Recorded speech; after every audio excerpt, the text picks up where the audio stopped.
Welcome everybody to the July 7th, 2020 Salina Planning Commission meeting. Appreciate you all coming. Call it to order. We're ready for roll call. Mr. Chair, for the purposes of roll call, since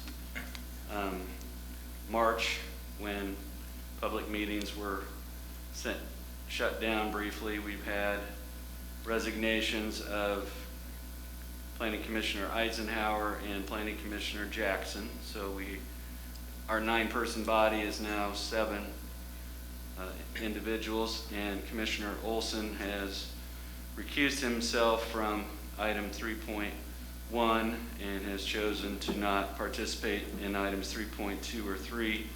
So he is absent from today's meeting. Thank you. The chair requests staff confirmation that the Kansas Open Meeting Act required notice has been properly provided. We have provided the required public notice for each of these 3 items, and the packet has been properly posted. And so we do have jurisdiction to meet today. Thank you. On to the approval of minutes.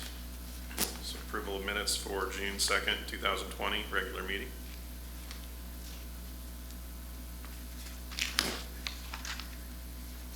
We approve those minutes. I'll second that. It's been motioned and seconded. Those in favor say aye. Aye. Opposed? Thank you. So on to new business.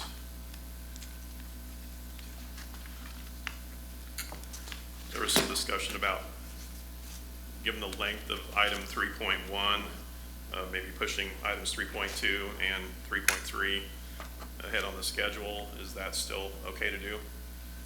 That would be at the discretion of the chair and the commission if they want to readjust the agenda order. Is everyone okay with that idea? Sure. Yeah. Yes. Okay. On to 3.2, application Z20-2 filed by Joe Hill on the behalf of Joe Hill Trust, requesting a change in zoning district classifications from R2 multifamily residential to I2 light industrial on a vacant lot facing Reynolds Street. The subject property is legally described as Lot 12, Block 5 of North Park Addition to the City of Salina, Saline County, Kansas, and addressed at 535 Reynolds Street. Thank you, Mr. Chair. We want to confirm that either Mr. Hill or an appointed representative is present in order for the Planning Commission to take action on this item. Is Mr. Hill here? Okay, thank you. Some of you may recall that there was a previous zoning application on this property, and that was actually done in 2019. And this property is at the corner of Reynolds and Lincoln Street, and it's directly east of Bob's Pawn Shop, which is on Lincoln. And historically, this property was the site of a mobile home park, and that park was closed and the property was cleared of all mobile home units about 5 or 6 years ago, and the only structure that remained was an existing storage building. Mr. Hill purchased this property and came forward to planning staff with some plans to construct new dwellings at the corner of Reynolds and Lincoln Avenue because his family owns Bob Pawn Shop next door, and wanted to have housing that was in close proximity to that business, which involves his parents as well. And so we discussed the fact that it was zoned I2 light industrial. Staff recommended to be sure that there was enough width to put 2 houses side by side, that 6 lots should be included into the rezoning request. So you as a body conducted a public hearing on that on February 19, 2019. You recommended approval of the change to residential zoning. The City Commission concurred with your recommendation and rezoned 6 lots along the west side of Reynolds. The building permit for a new single-family attached dwelling was issued in April. And following approval of that permit and approval of all the plans, Mr. Hill determined that Lot 12, the southernmost lot, really didn't need to be included in the rezoning request. And there are some complications associated with the commercial storage building that's located partially on Lot 12 that was causing some complications with the county appraiser's office. So it was staff who encouraged Mr. Hill to rezone 6 lots. And Mr. Hill did ask if it was possible to undo the zoning change if it turned out he didn't need all 6 lots. So he has now applied for this request to undo the change on Lot 12 and have it revert back to its former I-2 light industrial zoning classification. So you originally were scheduled to hear this March 17th. That meeting was canceled. Then this was on your June 2nd agenda, and the physical meeting was held, but there were some concerns expressed about the audio and video connections to that meeting. So a new hearing on this application was scheduled for today, and the applicant voluntarily agreed to the new public hearing. And this hearing will supersede any previous action that the commission took. The majority of the property in the vicinity is zoned I-2. This would simply revert this property back to what it was formerly zoned. And the original request was to ensure that Mr. Hill had adequate building area for his resident, and it turned out that Lot 12 was not needed to accommodate those plans. So we provided you with some possible findings in support of zoning this back to I-2, the primary reason being that Lot 12 was not needed to accommodate the property owner's plans for construction of a new dwelling at the corner. And all the properties in the vicinity are zoned I-2, and this property by itself is modestly sized, so it would be joined with the property to the south. It's not wide enough to accommodate any separate development. So you could recommend approval of Mr. Hill's request for I-2 zoning as requested. You could postpone consideration of this application to a future meeting date if you believe additional information is needed to make a recommendation, or you could recommend denial of the applicant's request. If you concur with staff's recommended findings, a motion should be made to recommend approval of the requested zoning change from R2 to I2 for this 3,000 square foot lot. With that, I'd be open to any questions.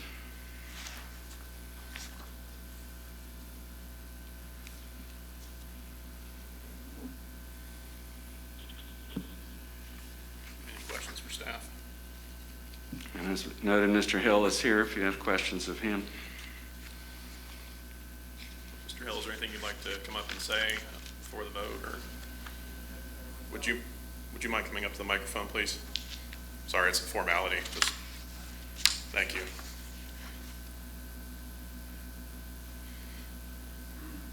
And if we could get your name and address as well. Joe Hill, 543 Reynolds Street. And I couldn't have said it better myself. He covered everything. Thank you. Appreciate it. Any other questions, or we're ready? Ready for a motion? Sure. I move that we recommend to the City Commission that the rezoning from R2 to I2 be approved based on the findings on page 7 and 8 of the staff report. I'll second that. It's been motioned and seconded. Those in favor say aye. Aye. Opposed? Thank you.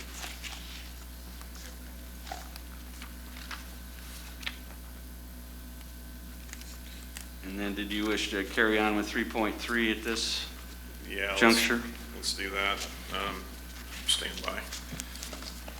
Okay, 3.3, application Z20-3 filed by St. Francis Ministries regarding a change in zoning district classifications from R, single-family residential, to U, university district for 8 lots located on the north side of Euclid Avenue east of North 9th Street. The property that is included in this application is legally described as the south 158 feet of Lot 1 and the south 158 feet of the east 25 feet of Lot 2, lots 5 through 10, Lot 15, all in College Court, in addition to the city of Salina, Saline County, Kansas. Thank you, Mr. Chair. This is an application that was filed by Mr. Raymond Nunweiler. He's the Director of Facilities for Facility Safety and Security for St. Francis Ministries.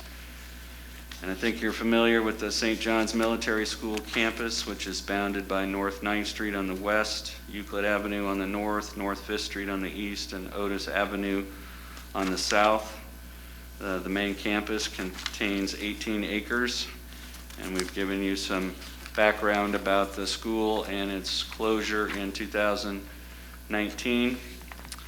And in September of 2019, there was a merger between St. John's Military School and St. Francis Ministries, and the campus name has now been changed to St. John's Ministries and School, and the plan for the campus is to find opportunities to use that campus to assist young people in preparing for the workplace and adult life.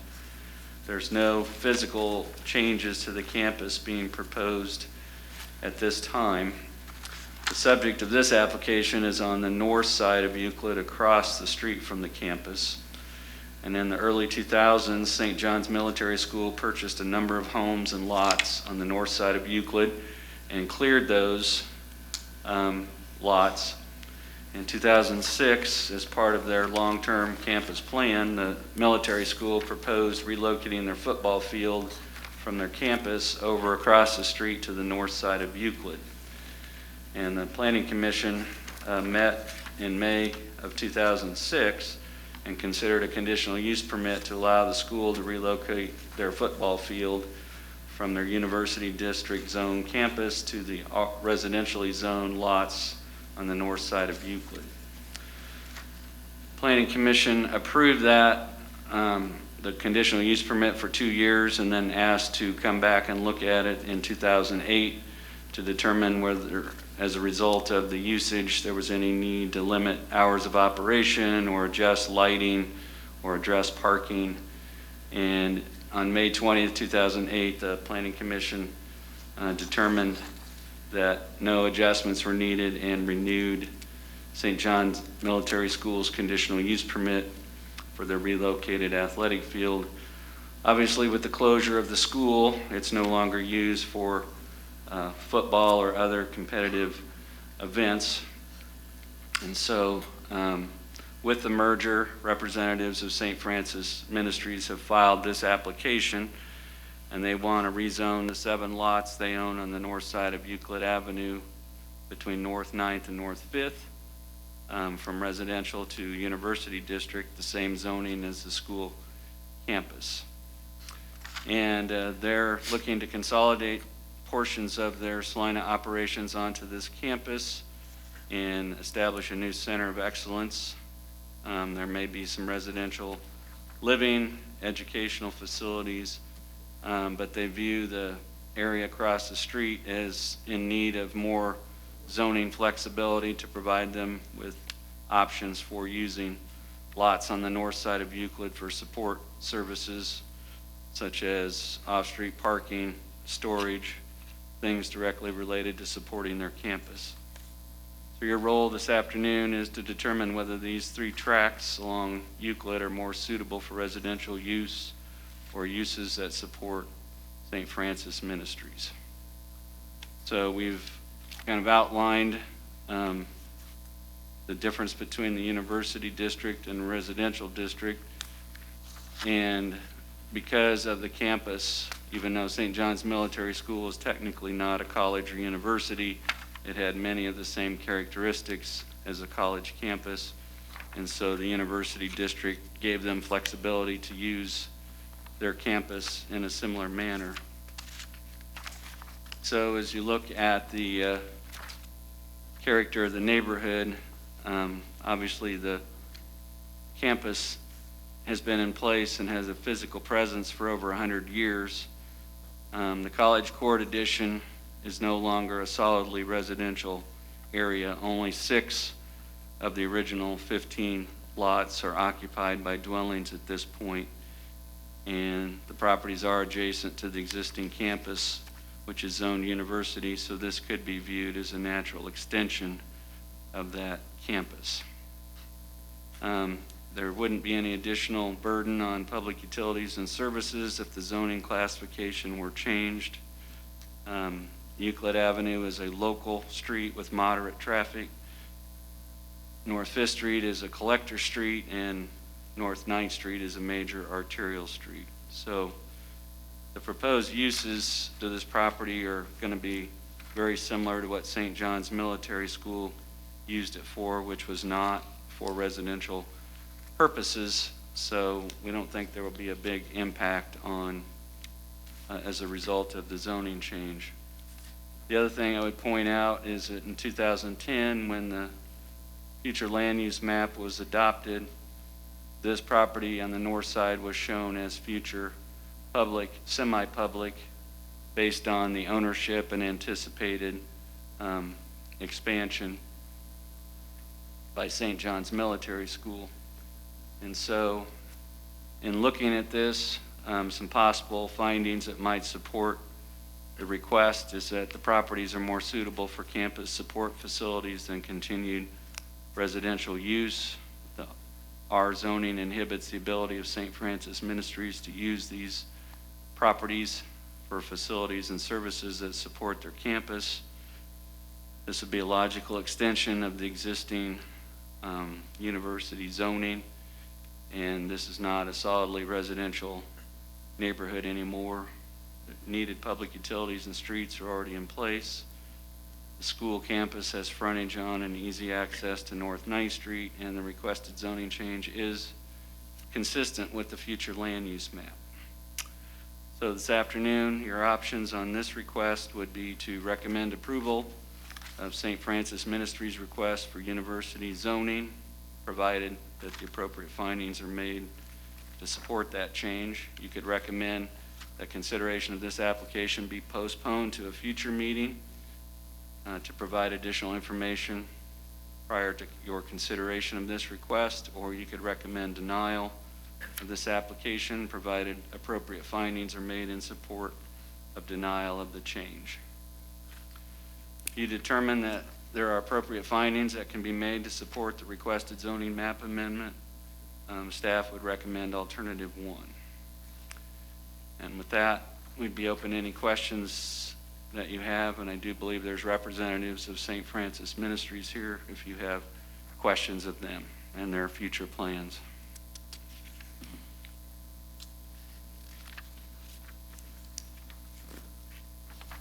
Any questions for staff?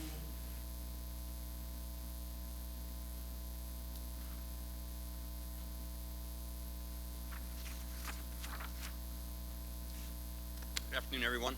My name is Bill Clark. I'm the current Chief of Staff for St. Francis Ministries at 110 West Otis here in Salina. Just 3 additional points to bring forth other than what was presented already. Number 1, on the campus going forward is the former St. John's will have a museum on the campus permanently as well, and that fits within the university zoning requirement as well. Number 2, going into next school year, we are currently working with both K-State Pauley and Kansas Wesleyan to have some of their students residing in the dormitory there, as well as having a class on the campus going forward. And then just a third point, of those 6 homes that were mentioned, one of those is actually currently owned by St. Francis. I'm happy to answer any questions about the future of the Center of Excellence that we're considering, or any other questions that you may have. Thank you. Any questions for the applicant? Thank you. Thank you for your time. Any members of the public that would like to comment on this issue?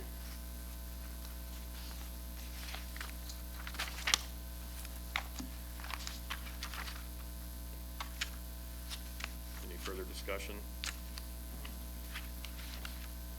You ready for a motion?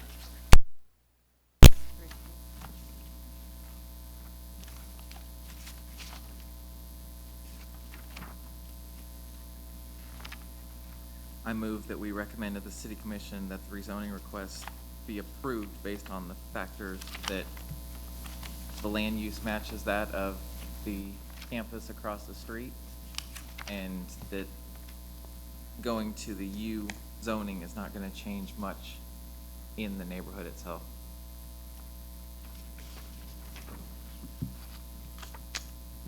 I'll second that. It's been motioned and seconded. Those in favor say aye.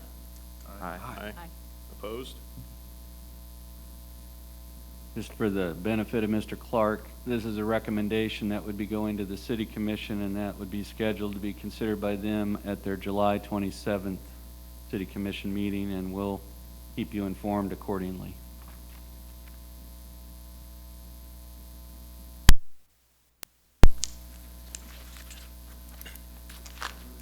Okay, we ready for item 3.1? We believe we are ready to go back to that point.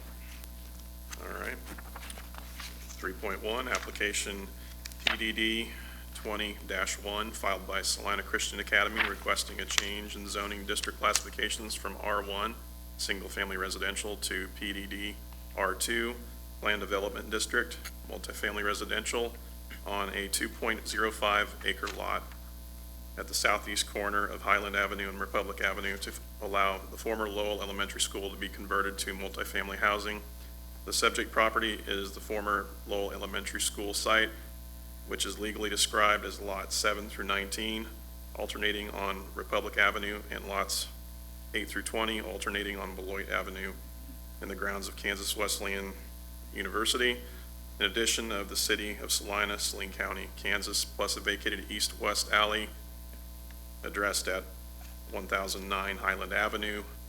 Public hearing continued from February 18th, 2020, to allow for the applicant to modify their application to a planned development district.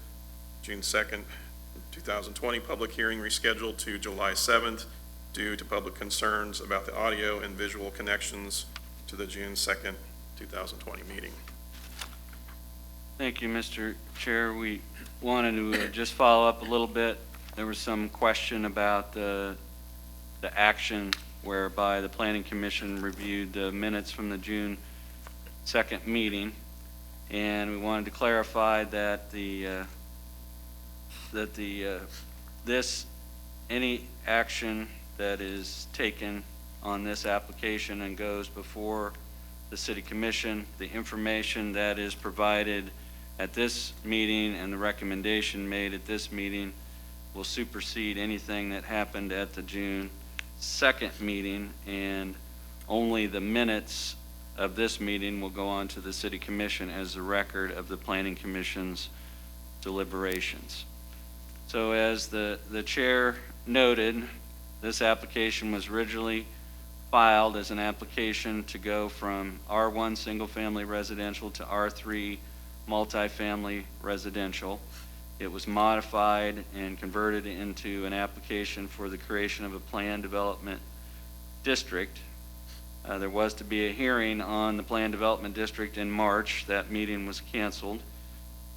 There was a June 2nd meeting that was held, and there were concerns expressed about the audio and video connections available at that meeting. So this would be considered as the rescheduled public hearing from the June 2nd meeting. And just so by information that the request is to rezone the school building site from R1 single-family residential to a planned development district with R2 multifamily as the underlying district. The current owner of the property is Salina Christian Academy. As we understand it, Mr. Brian Richardson is a contract purchaser of the property, and that can be confirmed by the applicant's representative. And Salina Christian Academy is being represented by Mr. Jeff Mays of Compro Realty. The school campus site is a little over 2 acres. The only existing improvement on the site is a vacant elementary school building. The current comprehensive plan land use designation for the property is public and semi-public. And what we've outlined for you on page 1 and 2 of your report is just to outline the process that USD number 305 used in terms of the acquisition and reuse of the school district's buildings. And rather than just taking bids or offers on the closed school buildings, they wanted to create a process by which the applications for reuse of those buildings were reviewed by a committee, and they were looking for uses that would be compatible with the surrounding neighborhoods, and so they formed a committee to review the redevelopment proposals, and only those redevelopment proposals that those committees recommended move forward. So we summarized that Roosevelt Lincoln Middle School was converted to an apartment complex for senior adults. Hawthorne Elementary School was first. The existing school was converted to offices. Then the office and the existing school building was torn down and replaced by apartments. The Bartlett Elementary School became a professional office building. The Franklin Elementary School became a Smoky Hill Education Service Center and space for Cornerstone Academy. Lowell School was sold to Salina Christian Academy. Hageman Elementary was retained by the school district and used for offices and training. And Parsons Elementary School became offices for Schooler Grain. And we've also summarized for you some of the zoning changes that were involved in those changes of use. And only Franklin Elementary and Lowell Elementary did not have a zoning change as a result of those changes. So we have a existing building. It was originally built in 1915, added on in 1965. The building footprint covers about 14% of the total site, which is a little over 2 acres. The school building is historically designated by the city of Salina as a conservation district property. It is not a landmark or a National Register property, but the conservation designation means that the building may not be demolished without review and approval of the Salina Heritage Commission. So the purchase of the school building and grounds dates back to March of 2004. The Salina Christian Academy moved into the building. There were no additions or major modifications made, but there were some updates and improvements made to the building. Christian Academy has closed its doors. The property's been put on the market. The Christian Academy has a prospective purchaser, and they're interested in converting the use of the building from educational to residential use, specifically for multifamily housing. Since the property is zoned R1 single family, a zoning change is required in order to convert it to multifamily housing. So as we summarized, there was originally to be a March 17th hearing. There was a June 2nd meeting that was physically held, but concerns were raised about the audio and video connections to the meeting.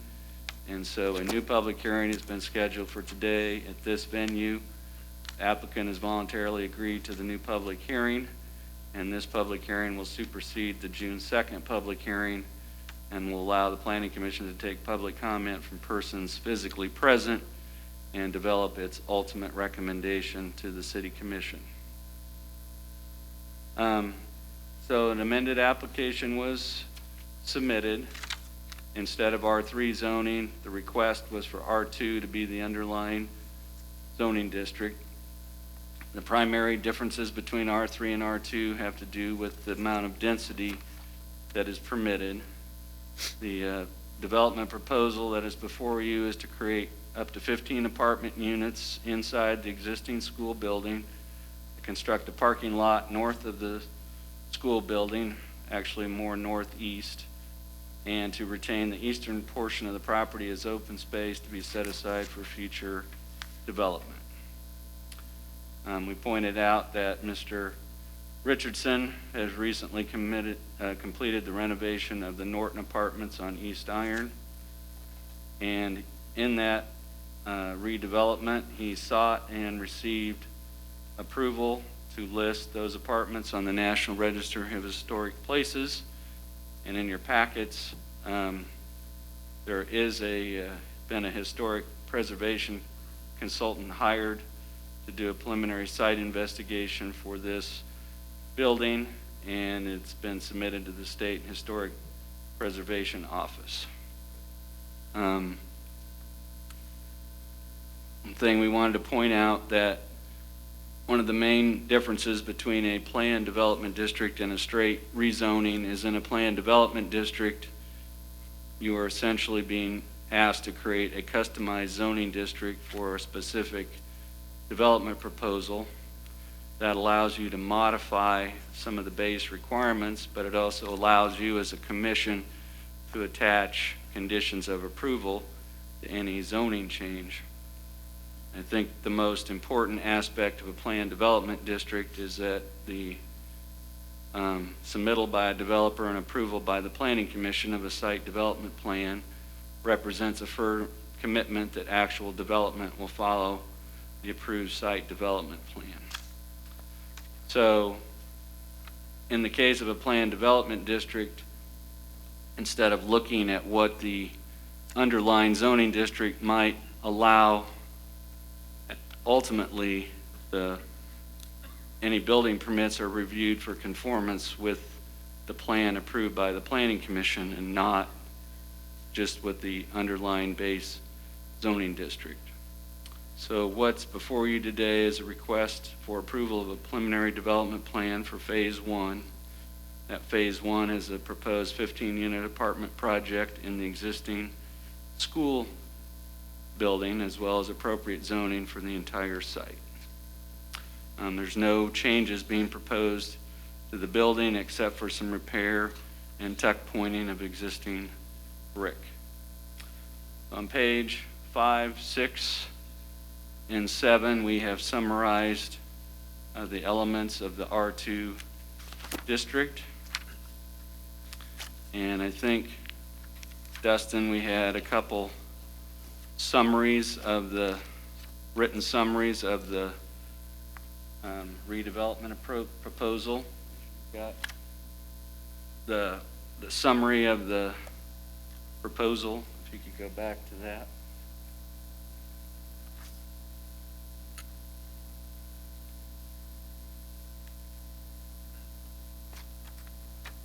So this is in your packets, but this is a summary of what the R2 development standard is and then what the redevelopment proposal is.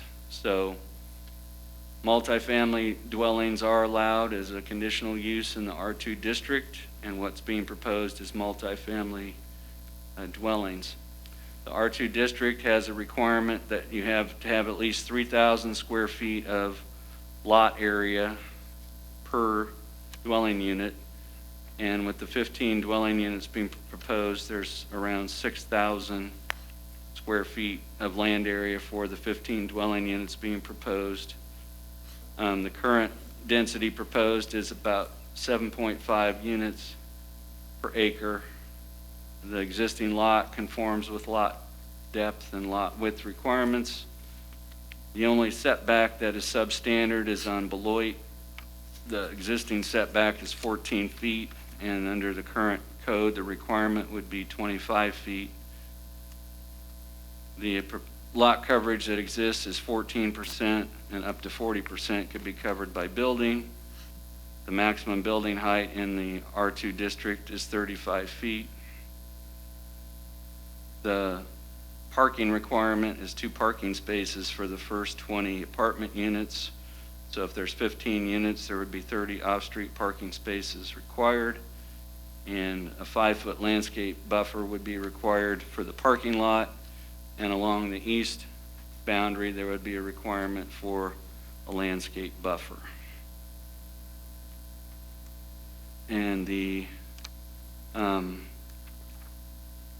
we've summarized for you some of the density comparisons between R1, R2, R2.5 and R3, and how that relates to low density, medium density, and high density. And so we've noted that there are certain factors that you are to consider when a change in zoning classification is considered, and the first of those is whether the suitability of the school property for development or redevelopment under the existing R1 use limitations. We noted this property is zoned for single-family use only. Under the current zoning, the only options would be to make this another school, or perhaps a church or group daycare center through a conditional use permit, or removal of the school building and redevelopment for single-family homes or as a public park. We did want to point out that this is a conservation property that is protected from demolition without the approval of the Heritage Commission.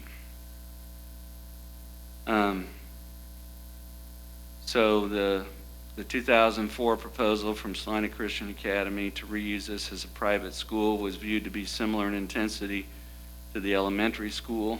Unfortunately, that reuse plan was not successful, and Salina Christian Academy is attempting to market the building to a new owner and user.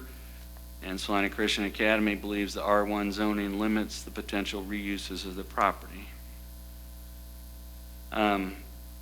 One thing we did want to point out is that the property is currently a private property. It's in private ownership. In order to convert all or part of this to a park, there would need to be some public or not-for-profit entity to own and manage the park. And the Salina Parks and Recreation Department has not expressed an interest in acquiring or owning or managing a neighborhood park in this location, and you have correspondence to that effect in your packet. So the one thing that staff was primarily concerned about was R3, is that straight R3 is rather open-ended and would not limit redevelopment of this site in the future, wouldn't allow planning commission or staff to limit the total number of dwelling units. That could only be done through a planned development district, and that is what you have before you today. And other questions, whether the requested PDD R2 zoning would be compatible with the zoning and uses of nearby property. The applicant points out that the area is predominantly single-family residential and rental properties. We're located between two arterial streets, and Republic is a collector street. It is predominantly single-family homes in the vicinity with a small scattering of duplexes. There's no R3 zoning in the vicinity, and that was a concern of staff. There is R2 zoning on Santa Fe directly abutting this site. So your role this afternoon is to determine whether the requested PDD R2 zoning and the prospective purchaser's plan would be compatible with the character of the surrounding neighborhood and the zoning of uses of nearby properties, and whether conversion to 15 apartment units would harm the living conditions, value, and use of nearby properties. This is a fully developed area, and all the utilities are in place to support existing or future development. It's in close proximity to Fire Station number 2, and regardless of how the property is used, there shouldn't be any increased burden on public utilities or services. As far as streets and traffic, we wanted to point out that Republic is a collector street. Highland, Beloit are local streets. We don't have traffic counts for every local street, but the most recent count we had for Republic was that it carried 4,000 vehicles per day between Santa Fe and South 9th. And we do have counts for Highland, north of Republic, about 600 vehicles per day. We have summarized different trip generation rates from the Institute of Transportation Engineers, comparing elementary schools, single-family homes, and multifamily units. And we provided those comparisons for you on page 11. On average, apartments generate fewer trips per day per unit than single-family homes. So then it becomes a function of how many apartment units you have. On the plan that's before you, the applicant is proposing to utilize an existing curb cut on Republic to provide access to the proposed parking area. This curb cut is 72 feet east of the intersection of the north leg of Highland Avenue with Republic. I believe we have an intersection diagram that Dustin has put up for you. So the curb cut is located 72 feet east of the north leg of Highland.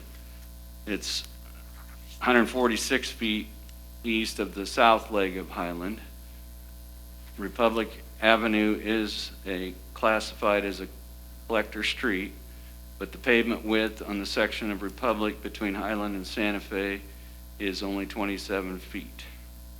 And the standard width of a residential street in Salina is 33 feet, measured from back of curb to back of curb.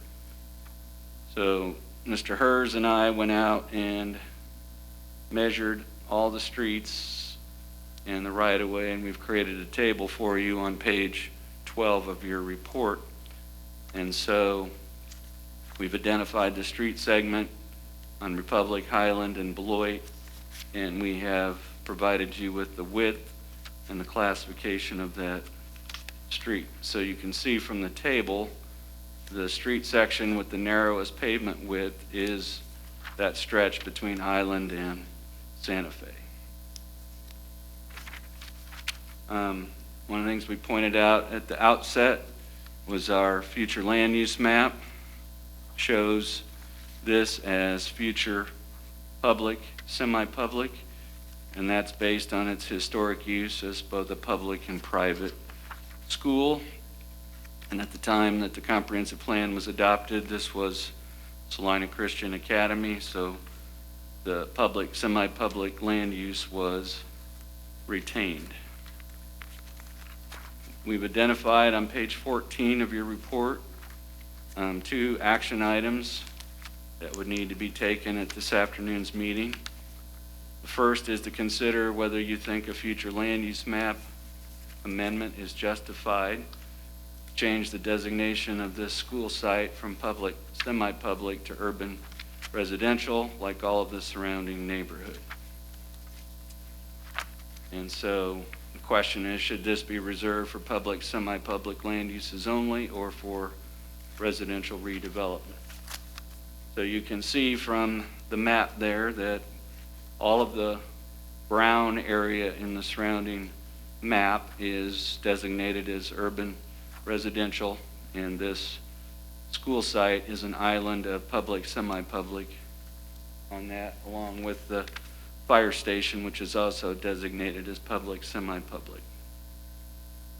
So you could either reaffirm the existing classification and maintain the public, semi-public land use designation. If you did that, that would not really support a zoning change for multifamily housing. Or you could recommend that the future land use map be amended to show this as future residential, if you think that's justified to support the adaptive reuse of this school building. The second item that needs to be taken up this afternoon is to consider whether the zoning map for the city of Salina should be amended to change the zoning classification of the school site from R1 to PDD R2.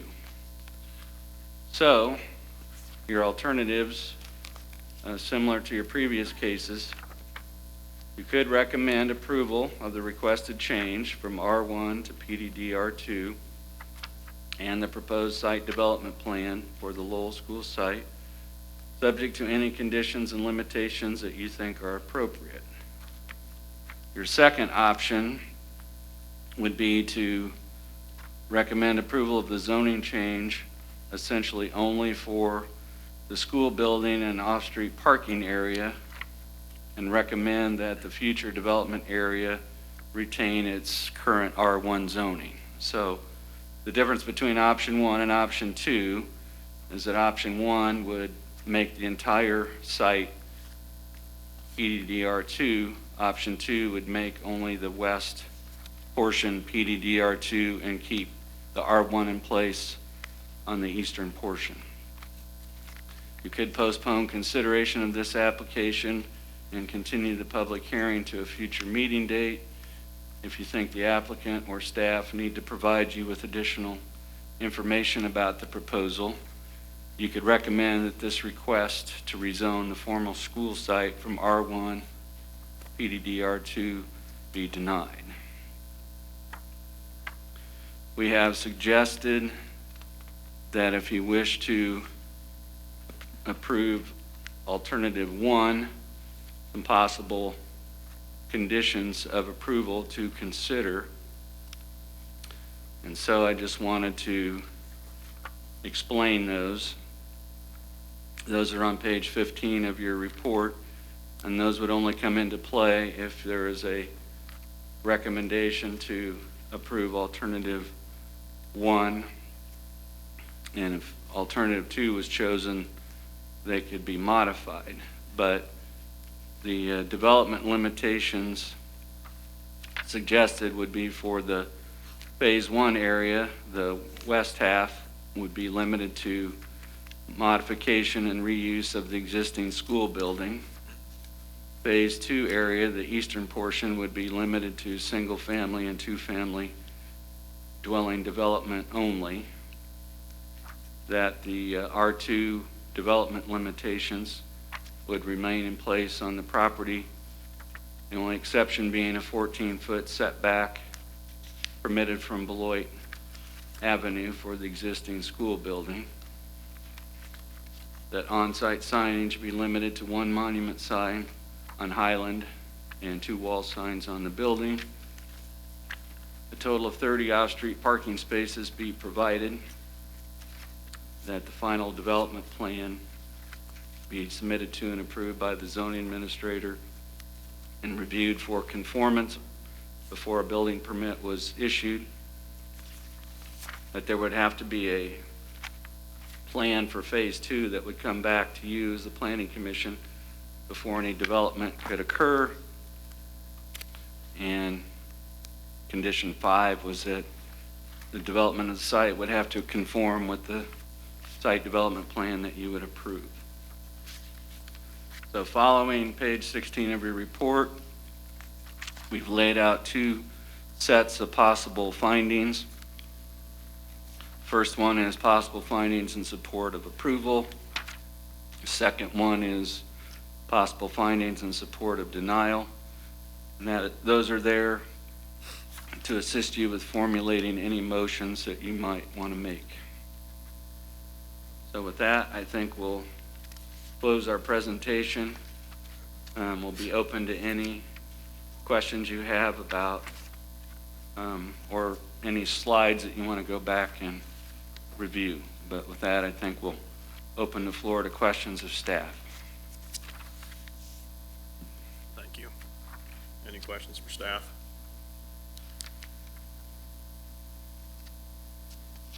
Yes, I need clarification. On page 14, we have those alternatives, and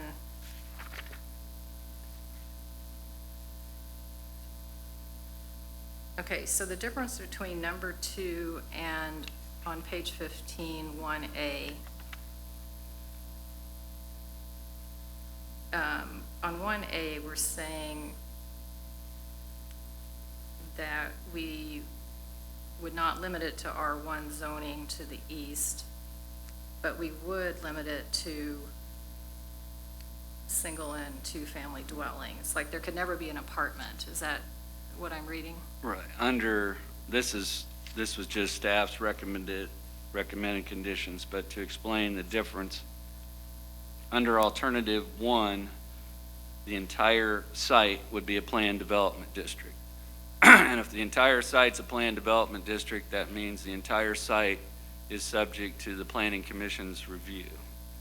Under Alternative 2, the Planned Development District would just be for the school building and parking lot portion, and the eastern portion that's already zoned R1 would be left unchanged. And if it's left unchanged, it can only be used for uses that R1 allows. So the difference is, if you rezone under option 1 the entire site to a planned development district, then you would retain review of whatever happened in the eastern portion. If you leave the eastern portion with no zoning change and zoned R1, then anything that might occur there under the R1 zoning, you as a planning commission would not review. It would be reviewed by staff as long as it was consistent. But in neither scenario, under 1 or 2, with our recommended conditions, would a second apartment building be allowed. The eastern portion, which is identified as lots 15, 17, and 19 on Republic, and 16, 18, and 20 on Beloit, any new development on those would be limited to single and two-family dwellings. And so under Alternative 1, the owner of the property would have the option of building duplexes if the Planning Commission so approved. If under Alternative 2 and it retains its R1 zoning, then there would be no option to build any duplexes. Anything that happened there would be what R1 allows. Thank you.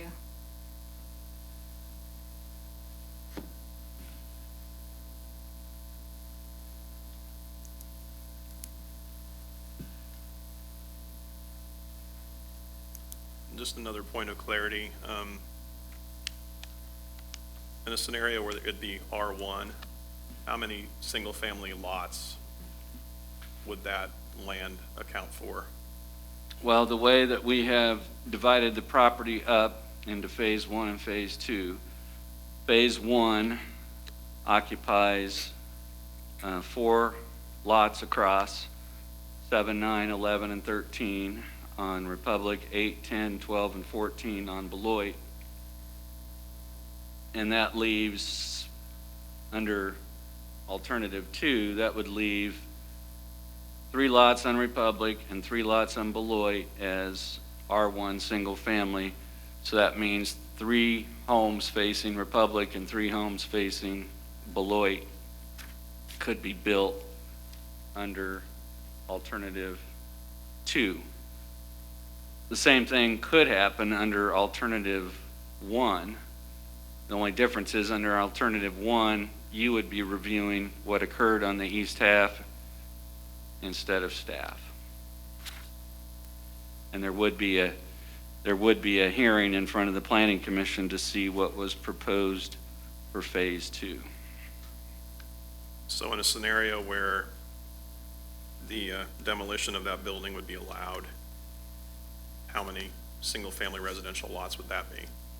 If the Heritage Commission were to approve a request to demolish the school building and the site retained its R1 zoning that it presently has, you could build 7 single-family dwelling units facing Republic and 7 single-family dwelling units facing Beloit.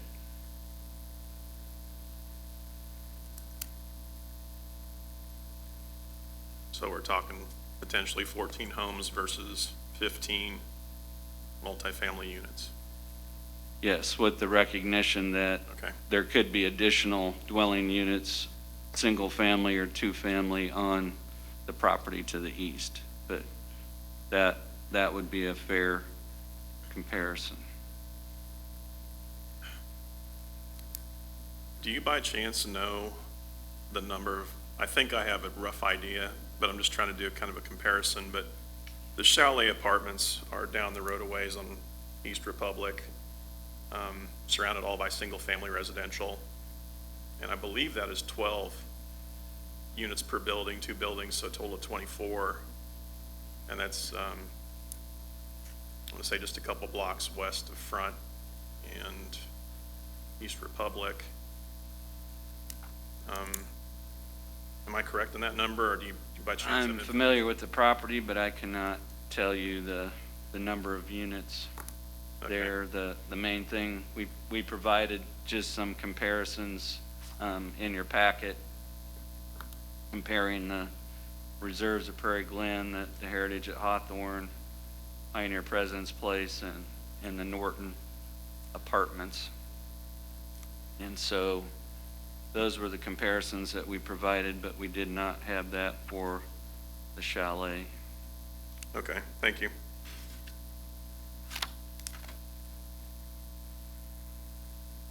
Any other questions for staff?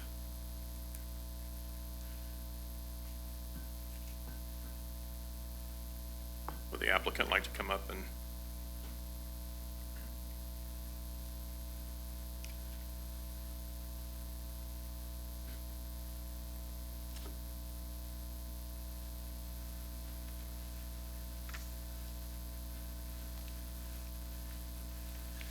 Thank you, Mr. Chairman, Commissioners. Once again, appreciate your time. I'm Jeff Mace with Compro Realty at 157 South 7th. Kind of like an episode of Groundhog Day. It seems like we keep doing this. So I appreciate your time and diligence once again.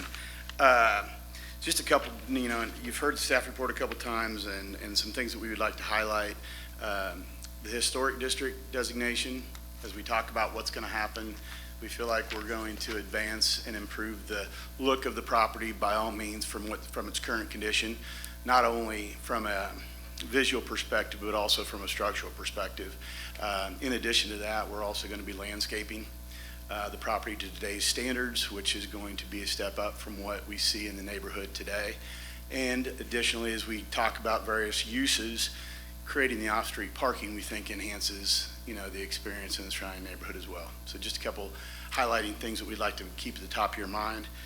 We are asking that the commission consider the alternative number one. Given the timing of this process, of no fault of anyone's, but just given the environment we're in, this process has been delayed pretty dramatically, which is money and expense for the owner, et cetera. So we would like you to give strong consideration to alternative number one so that we can get started to put the property back into production. So that would be one of our requests. The only other point that I would make to y'all is staff provided you 8 alternatives for approval. We agree with all 8 of those recommendations that staff has provided and would ask you to consider those in your recommendation for approval of our request to PDD-R2. One other question, and I'm going to ask Mr. Andrew. Did we not cover the 35-foot? When we talked last, there was in the PDD, in looking at, I went out and we measured some of the surrounding 2-story houses because I didn't have an understanding of their height. Not able to measure to the peak of the house, but I measured 3 of them in that general vicinity, and they all ranged right at eave heights of right at 20 feet. And then you've got the roof trusses and the dormers and all that on up. So we would like you to consider in our PDD the 35-foot bulk regulation that is in R2 now. So we'd just like to stick with that same R2 zoning requirement for height. Is that appropriate, Mr. Andrew? Yes, under condition 1B, it says development on the site shall be subject to the density limitations and bulk regulations of the R2 district. The only exception to that is the 14-foot setback on Beloit. And as we explained, the reason for that is, as it relates to the existing building, if something were to occur and the building were more than 50% damaged, that would allow the building to be built back with the 14-foot setback, whereas if that was not there, then the building would have to be built back 11 feet farther from Beloit, and so the 14-foot is just to make that non-conforming setback conforming. But as 1B is written, the height limitation would be the R2 height limitation of 35 feet.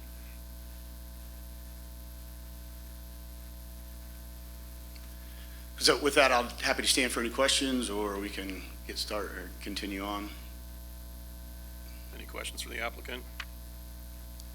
I would like the ability to return if necessary after further comment. Okay. No problem. Thank you. Thank you all again. That'll leave it open for public comment, but did we have a slide presentation that we're going to show, or what order do we want to do that in? Well, Mr. Dan Peterson, who's a neighboring property owner, asked staff if we would have slides available for, it will just be a matter of when he chose to come up and speak. If he chooses to come up and speak and wants us to show his slides, then we will do that to assist him with his presentation. Okay. Any members of the public are open for comment?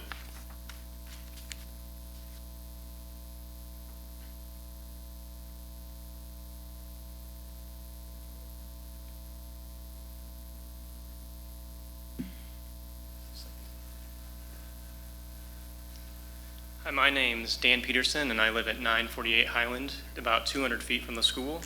And one thing I wanted to ask Dean on is, it mentions in the packet there were public concerns about audio and visual connections from the June 2nd meeting. Are you going to touch at all on the conflict of interest concerns from the neighborhood? And what is it you're requesting us to touch on? I just, for the record, would like it to go basically on the record that there were conflict of interest between one of the commissioners, which is why he's recused himself this week, and he was here at the June 2nd meeting and did not recuse himself. Because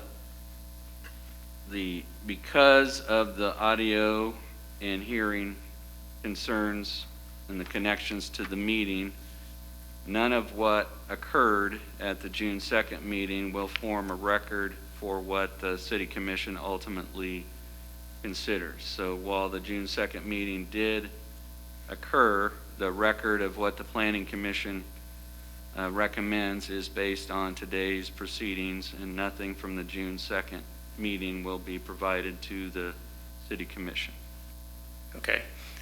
So what I'd like to say to the Planning Commission is, remember that there was a member of your commission that had a conflict of interest, a colleague of the developer, and we felt that he pushed very, very hard on the commission to push things through, including he moved forward every single motion that happened.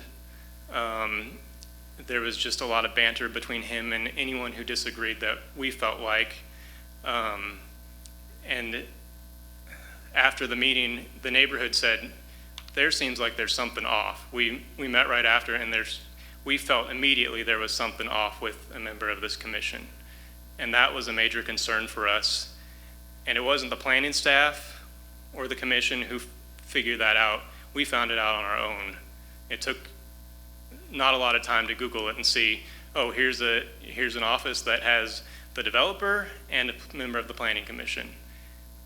So in your packet, there is a conflict of interest section that shows a number of things that show stakes in the company between owning over 5% of the member of the planning commission and the developer is the CEO of. So I'd just like you to remember that as we go through some of this. So Just a kind of a point of, I'll touch on that. It's like we've hit the reset button. He's Okay. not here, he's not providing any input, and basically we are approaching this issue like that meeting didn't happen. okay. And just, coincidentally, there were some audio-visual issues, and we were dealing with the COVID-19 situation, as we still are, given the venue that we're currently in. But again, it's like a reset. Okay, or and we appreciate that.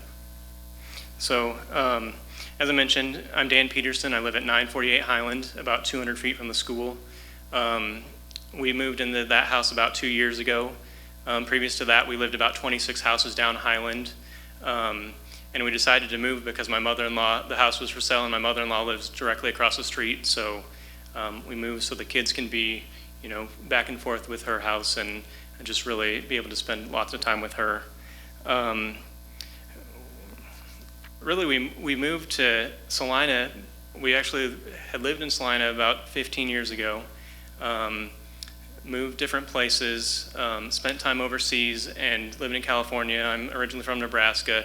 We moved back to Salina because we really feel like this is a great place to raise a family. It's just a really community-oriented feel. It's a small enough town that you go to the store, you recognize people, you just have friends you see a lot, and we just felt like we wanted to live on Highland because it's just such a different area. It's a unique area. My wife had lived there previously, and it just has a very community-oriented feel.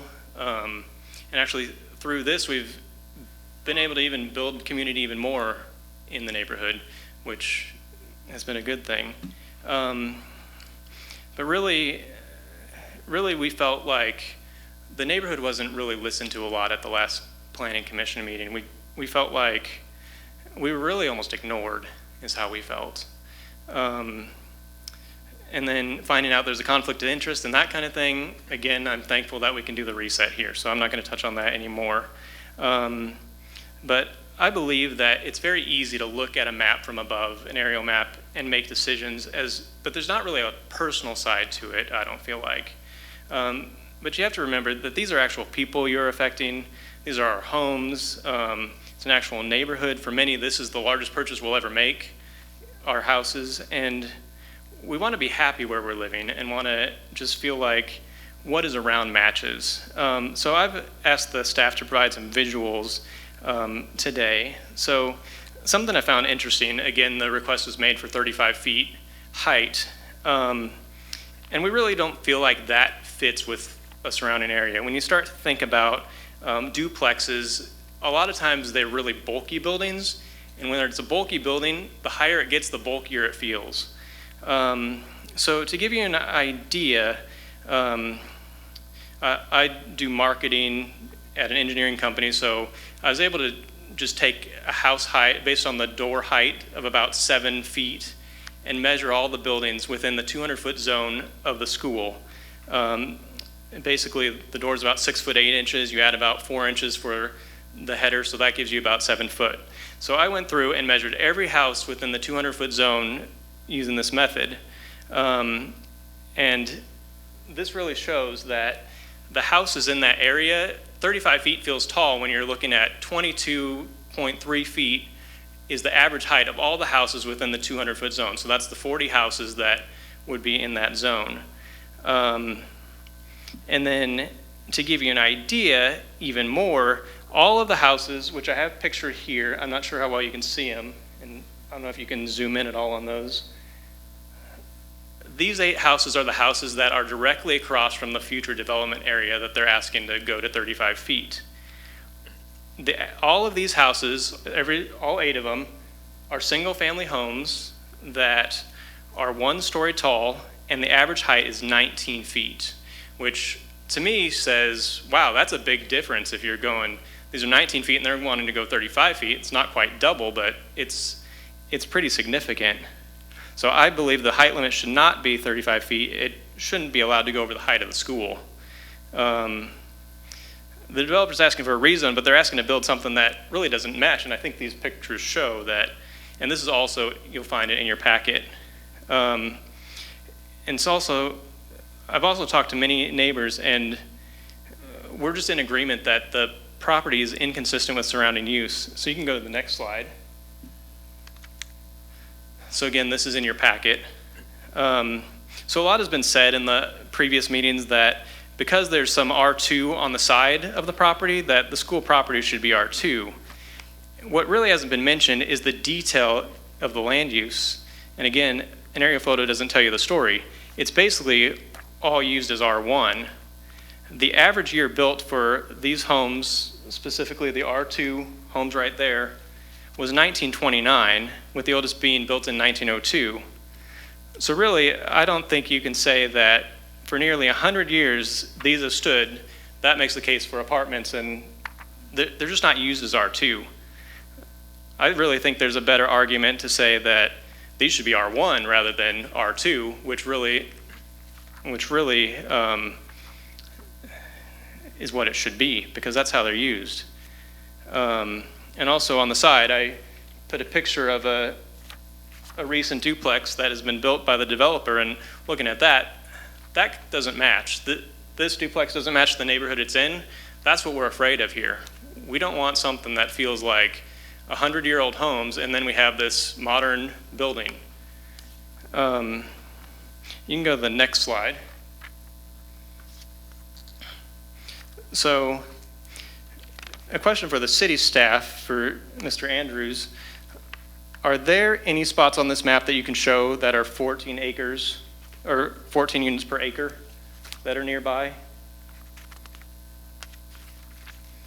Or on a city map that you can show that would have that density?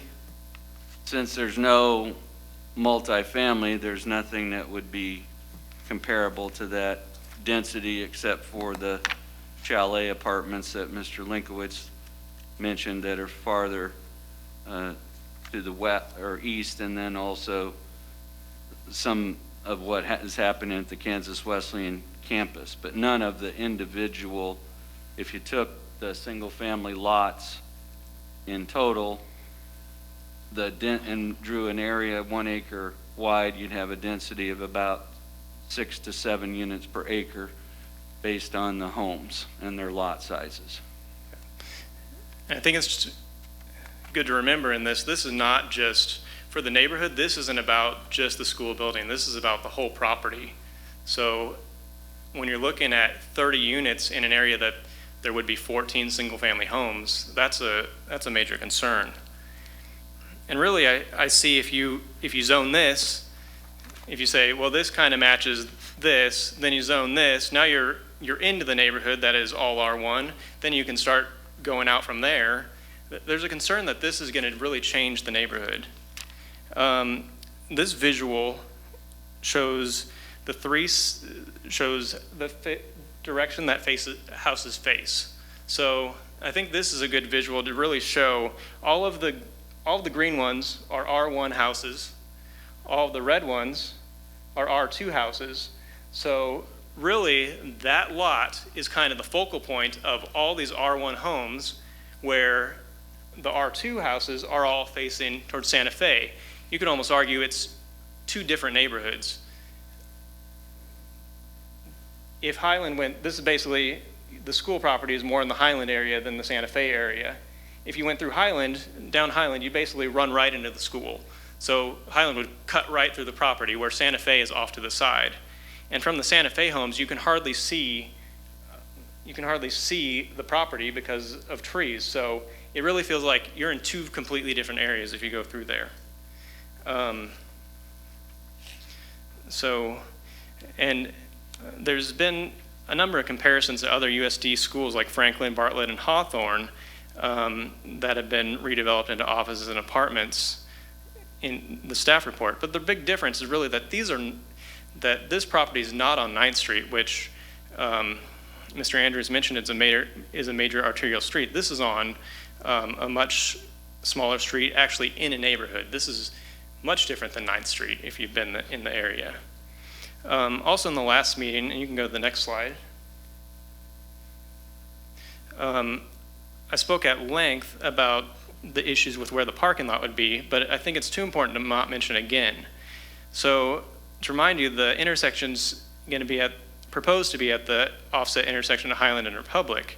And this map really shows you how strange that intersection is. It's almost like you put one intersection and then you put one right next to it and said, okay, this is all one, try to figure it out.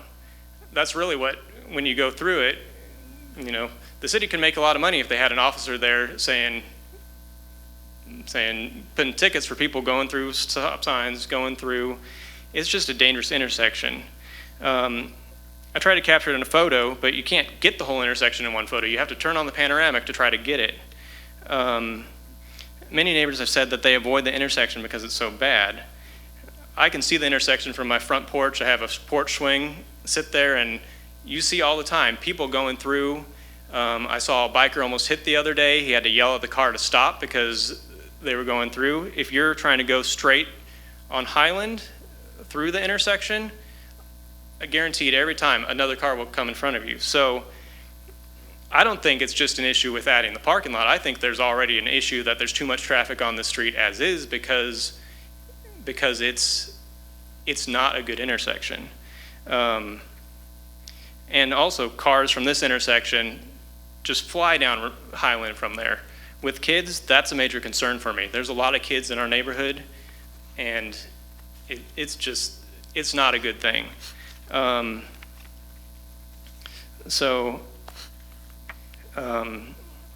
You can go to the next slide as well. And this is something that the city staff has also brought up regarding the very narrow part of Highland, or of Republic. So I measured Republic, and it's approximately 2.5 miles long.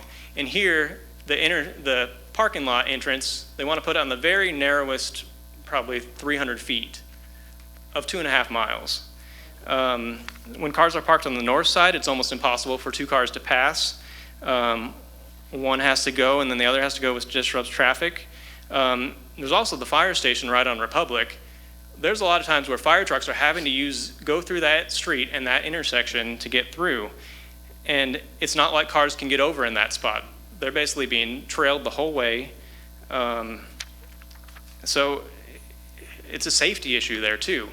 Delayed emergency services that shouldn't be delayed. And there's also just concerns that when there are visitors at the apartments, there won't be enough parking. We rely on the street parking. Most of Highland either has 1-lane driveways or shared driveways. We had a shared driveway at our old house, so we relied on street parking, and we're just concerned that that's going to go away. You can go to the next slide. So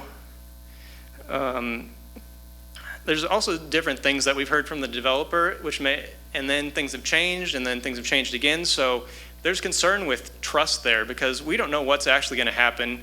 Supposedly there's supposed to be a plan, but we don't feel like there is one. For instance, we met the developer earlier this year, actually at the property, and he said the newer playground equipment would stay for the tenants, and the basketball court and older equipment would be where the parking lot would go. And at that point, he didn't even know if the basketball court cement would be able to be used, as it was not built to be a parking lot.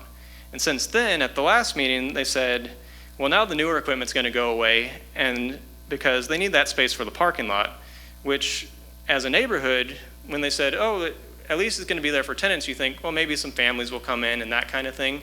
Well, then they're saying, no, we're going to remove that. Really, we feel like they're just trying to maximize the space. So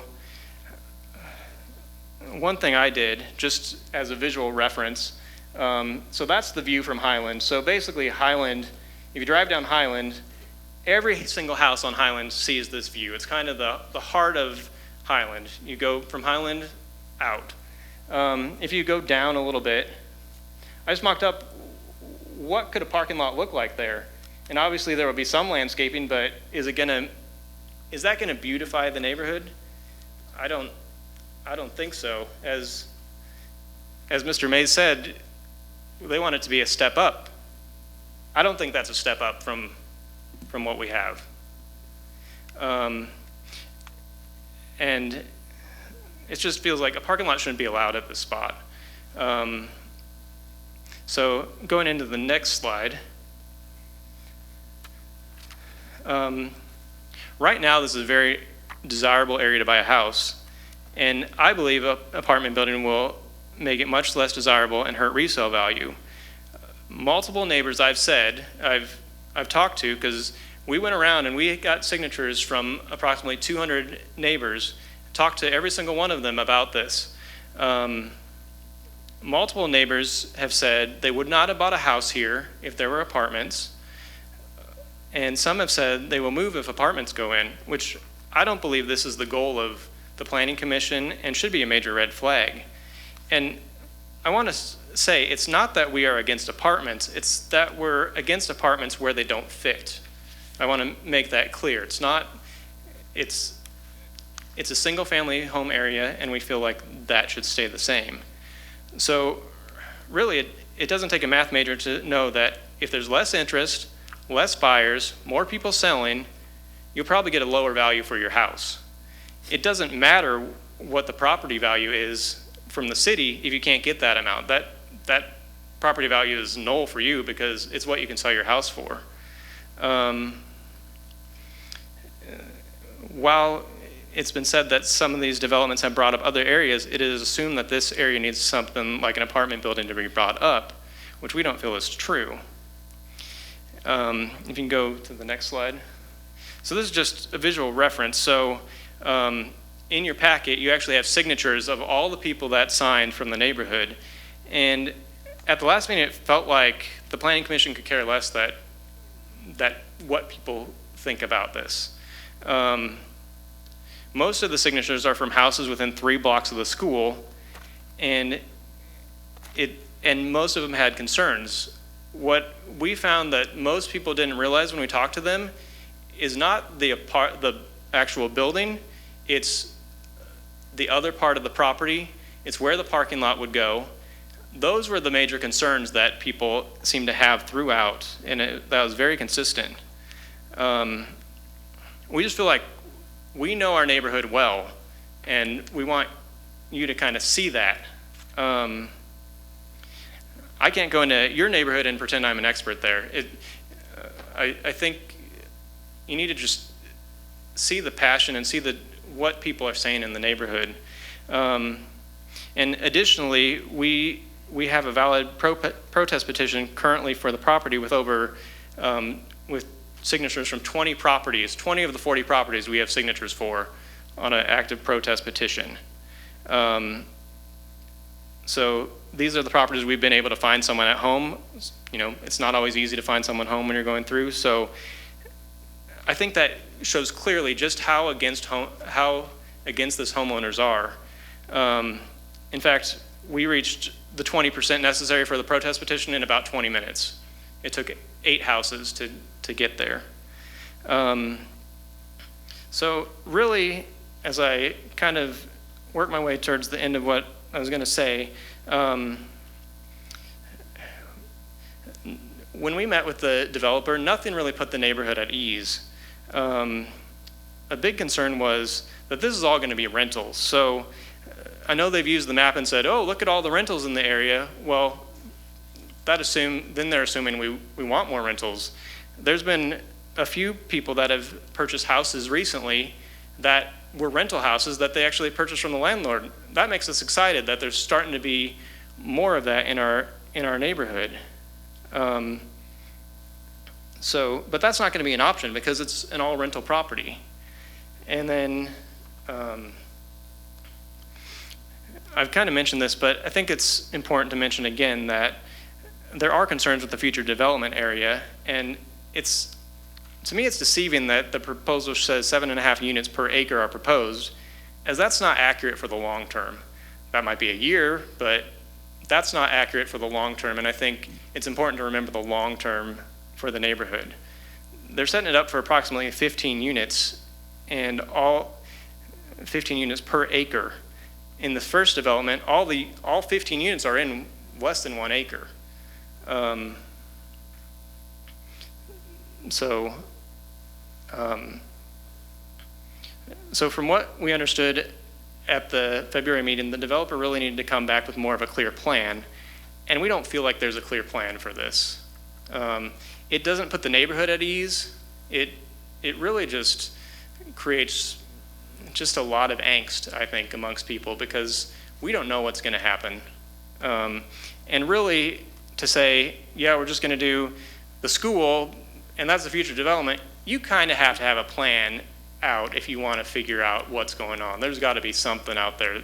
You're not just going to put a parking lot in and say, oh, we'll just run it through the middle, because there's got to be some sort of plan. But we don't know that. We don't know any of that. So really, it doesn't feel like due diligence has been done on this, and it feels like this was the plan all along. The signs went up for sale in December. Beginning of January, we had the first notice that there's a meeting for the rezone. Multiple sources confirmed that Cornerstone had interest in buying the building. Mr. Mays confirmed this as well. It's just disappointing that that couldn't be worked out, because that would have been the fit for the neighborhood. That would have been what was best for the neighborhood. Instead, we're forced to fight something that we feel like shouldn't be there. And really, it's important to remember that this is not just about the building, it's about the additional space, the additional property there. If it was just the building, you might see less concern, but there still is concern with the building, but really trying to it's the building and then they're trying to push this other stuff on us is how we feel. So at the end of the day, we live there and we want what's best for the neighborhood. We want to fit. We want Highland to continue to be a thriving neighborhood, and we're just concerned that with these, it won't be. So thank you for your time. Thank you. Appreciate your comments.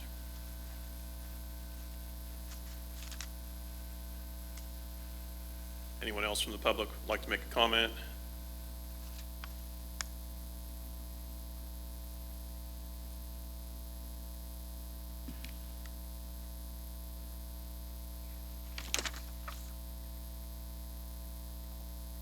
Hello, my name is Gabriel Levinson.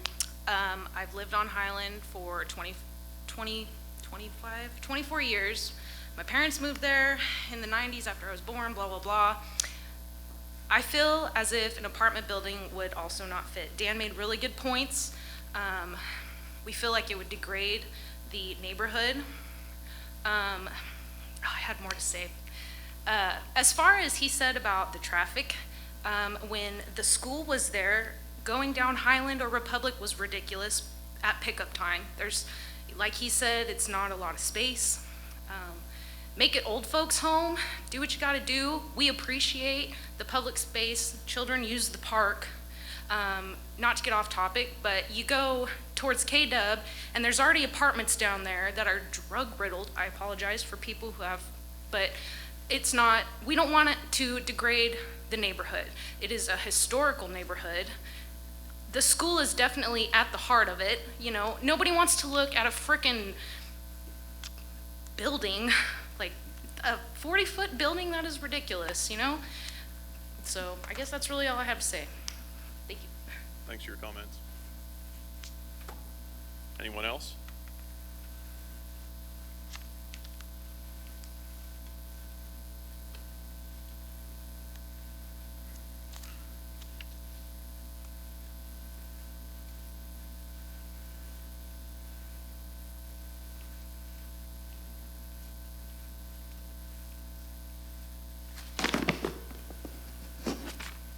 Chair and Commissioners, I want to thank you for sitting up there. I know it's got to be a challenge, especially, you know, every other week you get this ginormous packet, and you've got just a few days to look at it. And I really had to wonder, like Dan mentioned, he really covered a lot of ground, really good points. And I hope that you were listening to him, because it's not just out of thin air. Those are real good points. And as he mentioned, we have time to think about these things.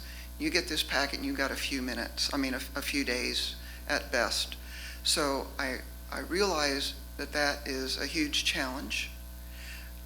So all the more that you should be listening to the people who live there. I live a half a block up. Oh, I'm supposed to say who I am. Joan Ratzlaff, 921 Highland. We know you.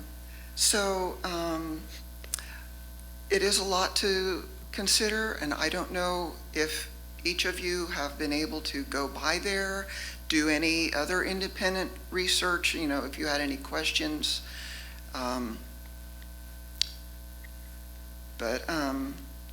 I think that you might want to consider some other things. And there was one more slide that Dan had that I don't think that he got to talk about.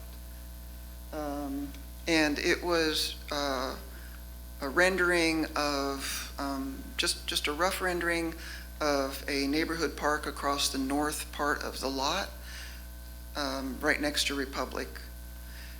To me, that makes a lot of sense for a lot of reasons, and I've mentioned them before in February and in June, that a neighborhood park would be consistent with the neighborhood parks, or the Parks and Rec master plan, as for its location, as for the history of its use, as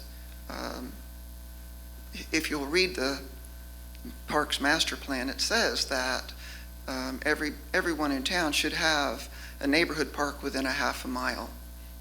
It also says that school playgrounds can serve as a neighborhood park, and it did serve as a neighborhood park. So it has an existing use, even though it was closed in probably 2017 to the public. It has an existing use that is valid for currently and for in the future. Yeah, there we go. Another thing I wanted to mention was, well, so if you could think about that idea or other ideas that would be more appropriate for this property than what has been proposed so far. So I appreciate that. So one small correction to my written comments that I made, submitted July 1, and that is the date from which no taxes have been paid, and that's 1915, not 2015, because it was taken for a school from platted residential lots to a school in 1915. And I'd like to also include my oral comments from June 2 in the record. The minutes don't include every point I made, and I think I made a few that were important that didn't make it into those minutes, so I ask that the minutes not be considered the complete record of that meeting.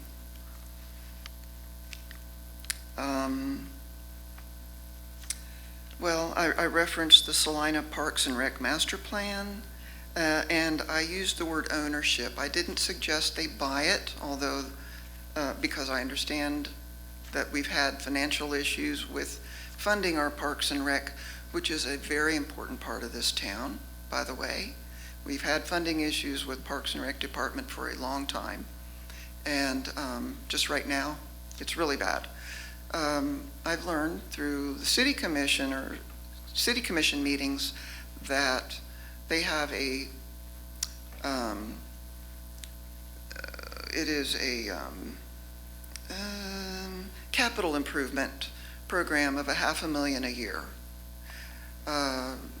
Several weeks ago, the city commission was working on its budget and trimming things, and that went away for this year.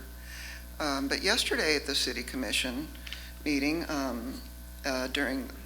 might have been during the study session, the finance department talked about the existing fund of $1.8 million in the capital improvement and $348,000 in a special parks fund currently. And by the end of the year, they said that would be somewhat less, but still, like $1.5 million plus $250,000, something like that. So it's not to say that there might not be city funds in the future. There are funds now. I'm sure that they have other things they'd want to spend them on. But if you permit, or if you recommend rezoning of the entire area, there will never be an opportunity for the city to put a park in that place where one belongs.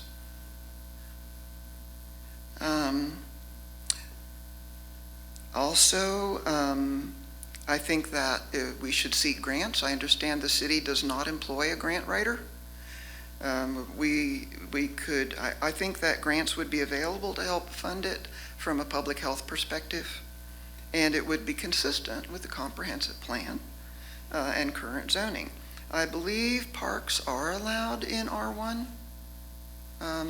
Not exactly sure, but I think that I've read that in the past. A correction about halfway down the paragraph of my comments that are recorded in the minutes. There's a word talking about,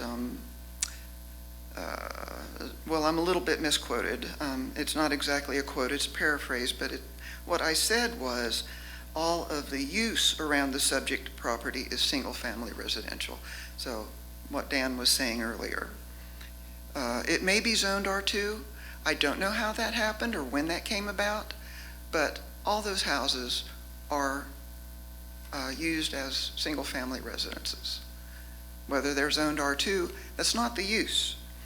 And that's an important distinction because it's a factor that the commission is legally charged with considering, not only the adjacent zoning.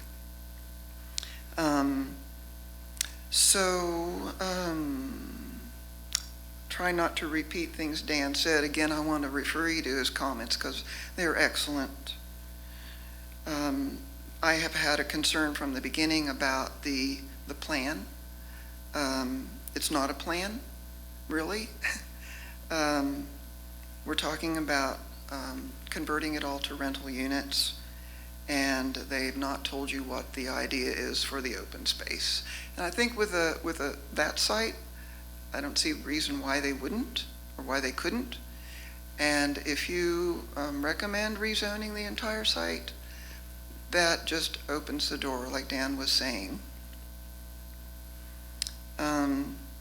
Again, the other changes to former school buildings, that was 2004, 2003. That was a long time ago.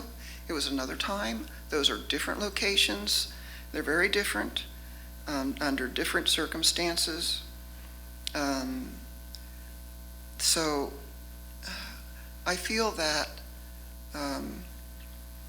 simply stated, no developer has a right to do with whatever they want just because they ask.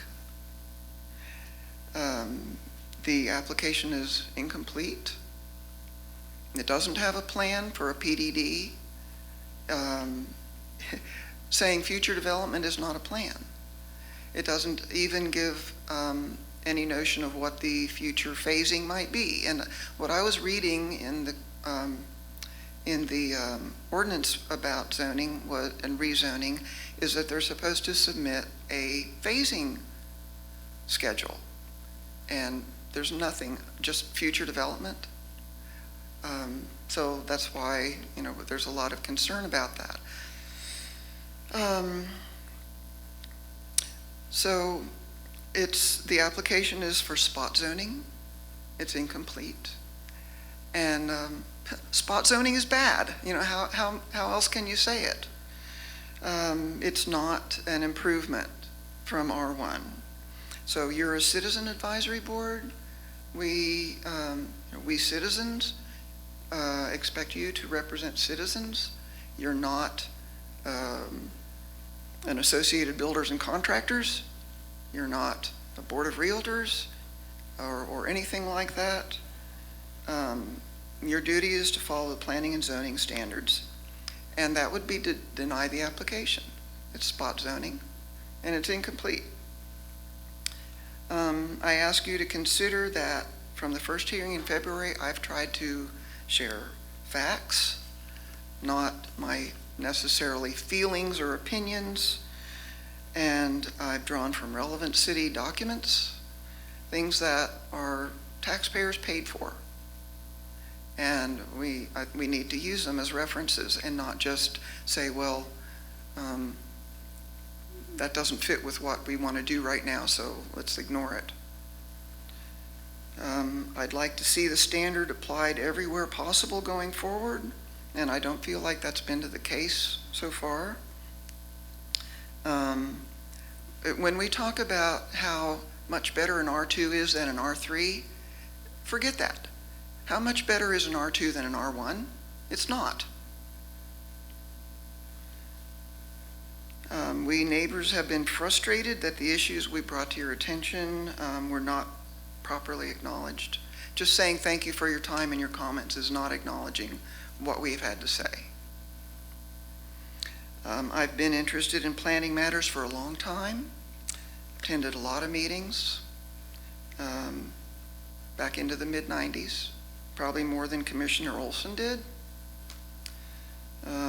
who had been on the board for more than a year, as he said. And again, I have to agree with what Dan said, that up to now, the commission has not done due diligence. I hope that the June hearing is truly water under the bridge, because I feel like the conversation and the deliberation was poisoned by a special interest. And it really led the conversation in a direction it should not have gone. I want to say you're told that the Planning Commission will be able to review any future plans if you go ahead and recommend approval to the PDDR2. But that doesn't reassure me.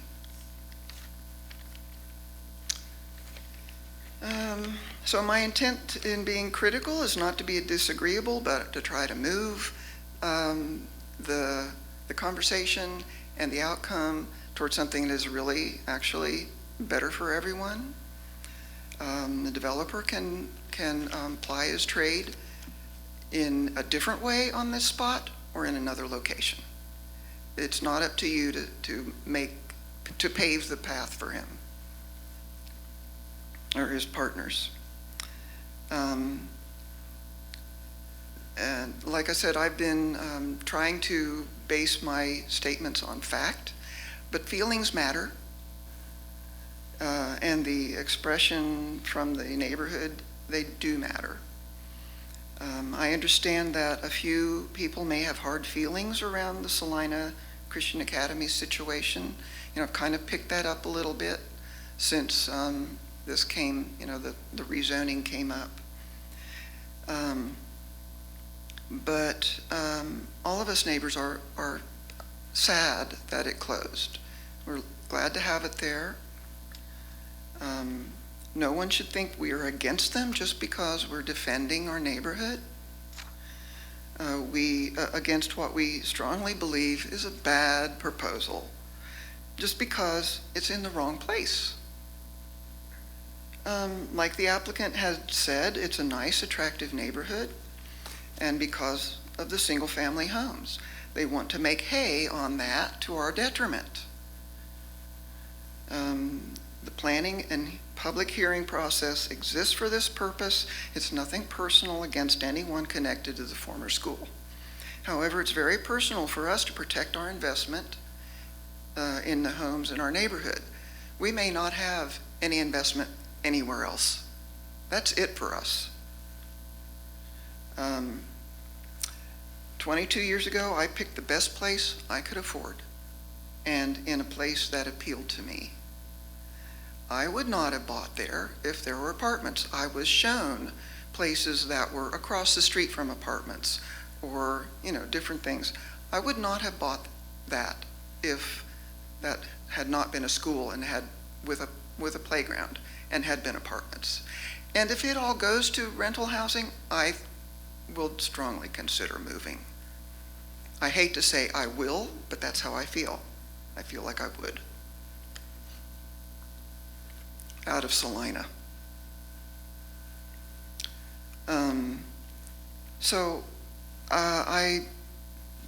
I feel that plunking 30 rental units filling in green space, which increases value, by the way, a half a block from my house would be an unacceptable alteration of the neighborhood character and clearly spot zoning. So think about where you live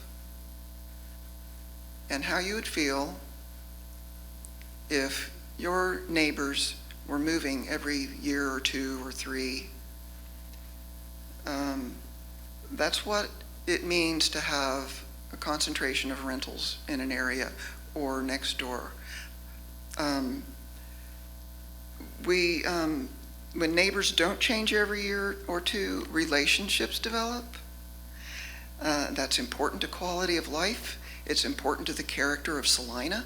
When I first moved here in the mid-90s, I had lived in college towns all my life. My dad taught college, or he was a grad student.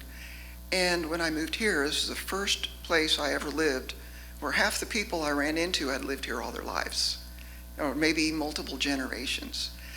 And that's an important part of the character of Salina. So it makes a difference where you want to raise your family. It's a reason we have zoning, and you, the commission, are prohibited from allowing personal biases to override those standards. So I want to remind you of that. We're defending our neighborhood against what we strongly believe is simply a bad proposal, not because rentals are inherently bad or renters are all bad, but because it's in the wrong place.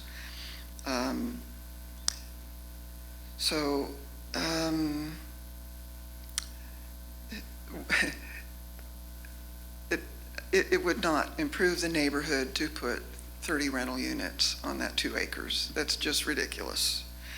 If they want to improve the building, I'm for that. I'm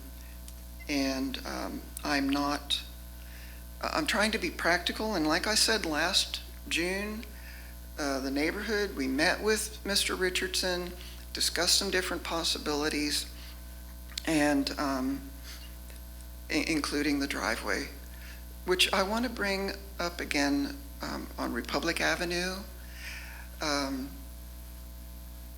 With a park, a neighborhood park, I mean, I'm trying to think of, even though it's not our job to do this, to think of what would be a reasonable and practical use for that property that doesn't harm the neighborhood.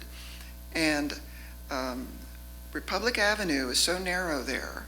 We're concerned about one driveway to serve 30 parking spots. And we're concerned about additional rentals on that open space. But consider, look into the future, not just what this application is, because there's no plan given to you for the open space. Could we really safely put driveways on both sides of Republic? So I think that having a neighborhood park there makes sense. And I want to comment on something that was in the staff report about Parks and Rec. I and another neighbor, we met with the Parks and Rec, the park superintendent. And we had a little conversation about how something like this might happen. And in spite of funding problems, I would not say that, I would not only say that that Parks and Rec has not expressed interest, I would also say they've not expressed disinterest. They've not had a proposal brought to them to consider. They do have opportunities to use volunteers. They've got funding possibilities, either through capital improvement or the special fund or grants. And that's where a park belongs.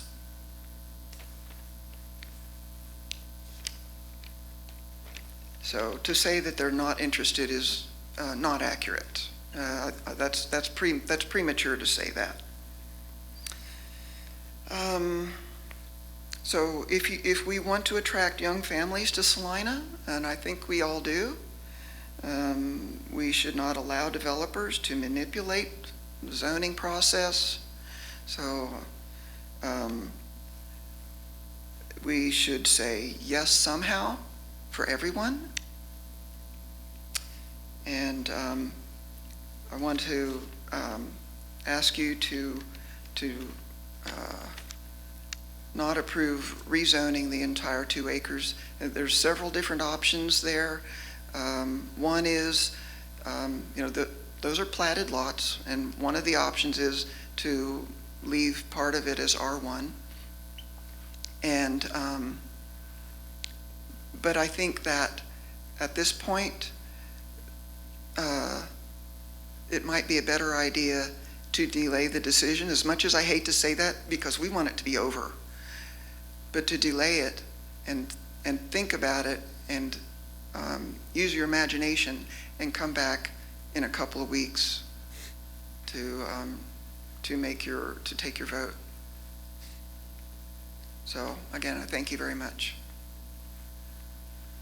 Just to clarify one thing, Joan, if there's any comments that you made at the June 2nd meeting that you want to carry over to the City Commission, as we noted, what occurred there will not be provided to the City Commission. So if there were any points that you made June 2nd that you don't feel you had a chance to make today, it would be good to get those in the record of today's meeting. The audio visual is available on Salina Media Connection. I'd like that to be part of the record, my oral comments, as well as my written comments. Your oral, whatever is in the June 2nd meeting recorded as your oral comments will not be provided to the City Commission. It's available to the public. Thank you. Thanks for your time, your comments.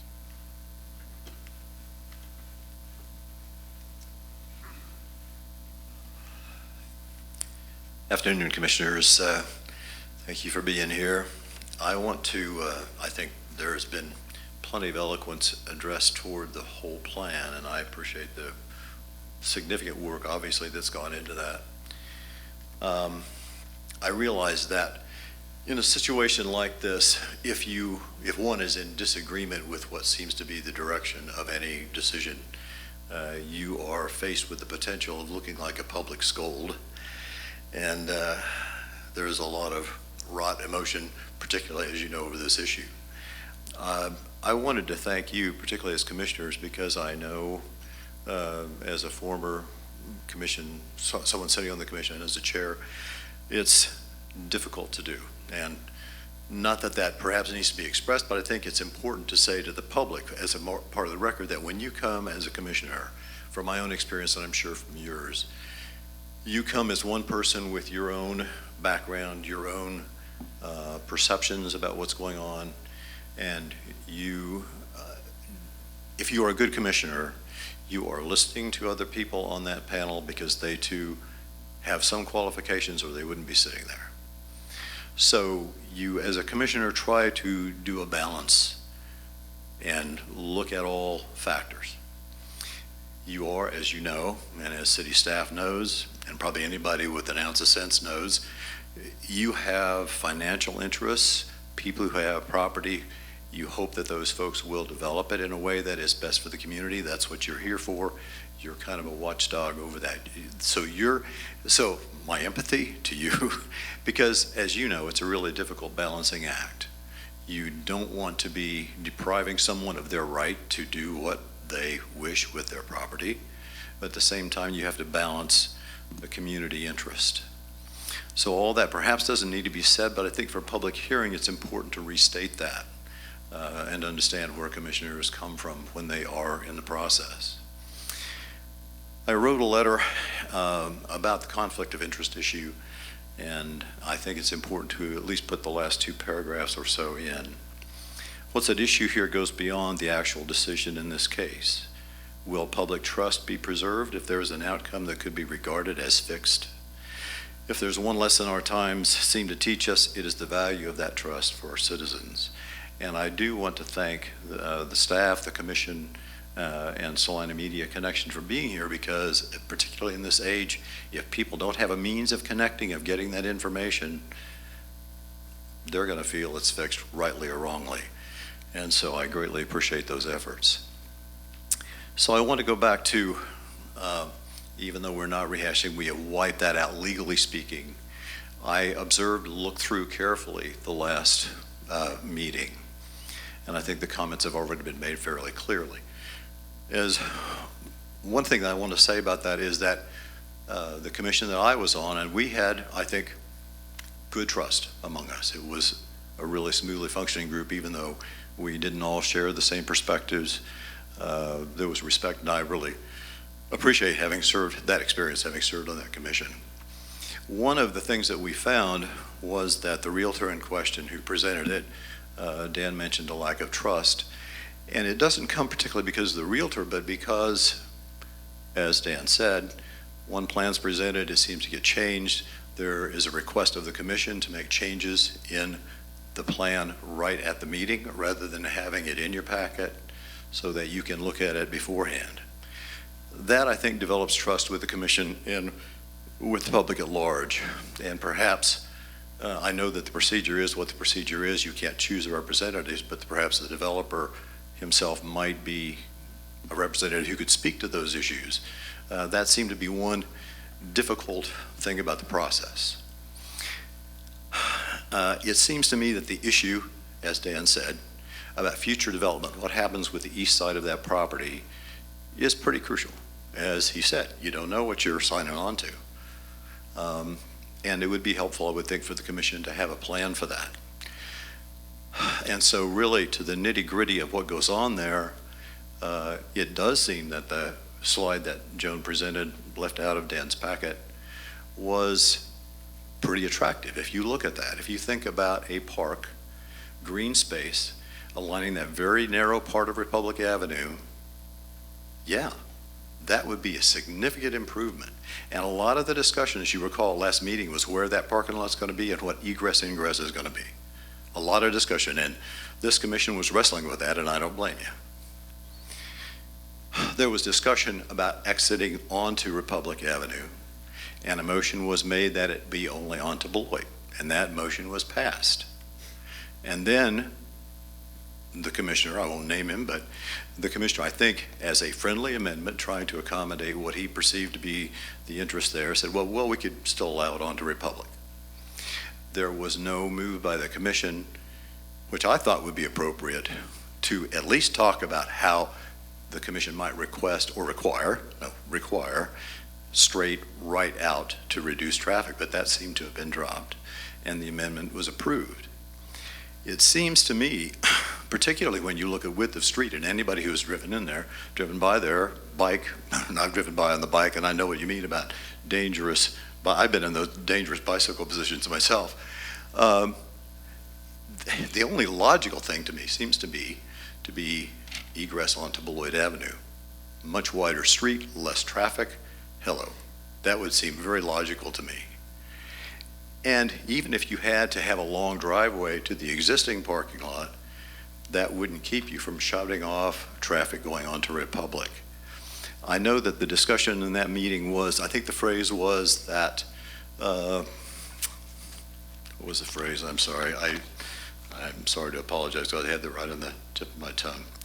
Path of least resistance. And yeah, that's where people logically want to go. Yes, I understand the logic of that. But the planning is so that for the good of the neighborhood, not just traffic, but otherwise, that you'll find a plan that works. And people will adjust to that. They will go to Beloit. And particularly if you move the parking lot to that side and created a park area there, that would make sense. Now, that said, and I'm going to shut up here because I don't want to be a public scold. I know that you can't dictate to a developer what they do. But my experience on the commission is that Mr. Richardson has been open to that kind of thing before, might listen to it, and perhaps if suggested by this commission and by staff, even though it would be more expensive, we're looking, as Dan said, at long run here, that would be a way to do it. I agree with the fact that 30 apartments seems pretty dense, but that's really, I think that's enough said. Thank you very much, commissioners, for your service. I appreciate it. Thanks for your time.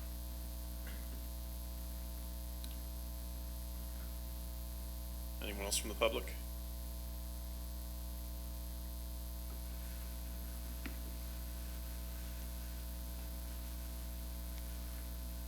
Hi, I'm Pam Barnes. I live on 955 Highland.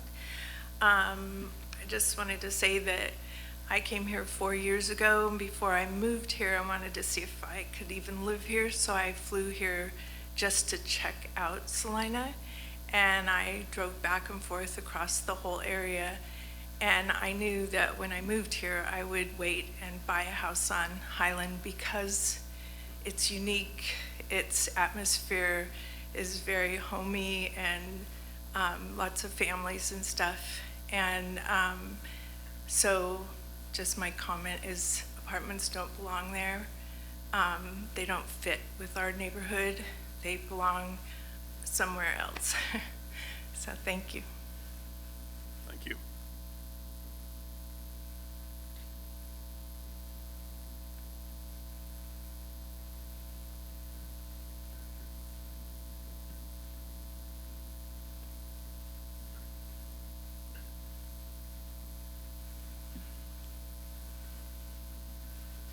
Good afternoon. I'm Greg Johnson, 1016 Highland. I've lived there for 27 years. Actually, I grew up on Highland and went to Lowell School back in the 60s. Raised 5 children there on Highland and thoroughly enjoyed the neighborhood. I was one of the volunteers that went door to door and collected signatures. And I went with a gentleman who was incredible. He knew all the neighbors. He even knew the names of the pets. And we went and we talked to the people. And 4 or 5 of us have spoken today, but every single person we spoke to was against the rezoning. Not one of them said, yeah, that might be a good thing. Every single one of them said, please take our signature. Please tell them that we don't want that property rezoned. And I ask you to consider those neighbors today. Thank you. Thank you.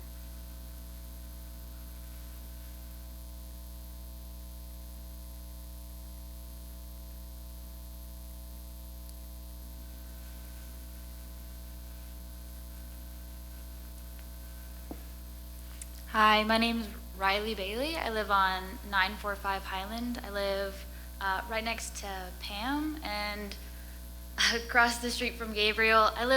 These are all really close neighbors of mine. I actually grew up with Gabriel. I've lived there for about 15 years. It's just to agree with pretty much what everybody else has said. It's just a really close community and family oriented. I went on a run this morning with my brother, and I probably saw 20 other families outside walking dogs, and you stop and you talk to them, you smile, you make just like conversation you wouldn't think you'd ever do. I go around taking photography, and I met a really nice lady on the 600 block, and she gave me really great writing advice when I was still in high school. It's just very community. And I went to Salina Christian Academy from ages 5 to right at high school, so about 14. I know Reynolds very well. I went to school with his daughter. I'm not here to discourage the selling and rezoning for that school because I love that school. It gave me so many opportunities in life, but I agree with everybody else. I don't feel like the apartments would fit my neighborhood very well. And I feel like there's just better options for us out there. And I really hope that they can find better options for those who are a part of this school still. And it really does sadden us that the school left, because a lot of us went and attended that school and played on the playground when it was still available. So I'm for not rezoning to the R3 to whatever to allow the apartment buildings and the parking lots. Thank you. Thank you.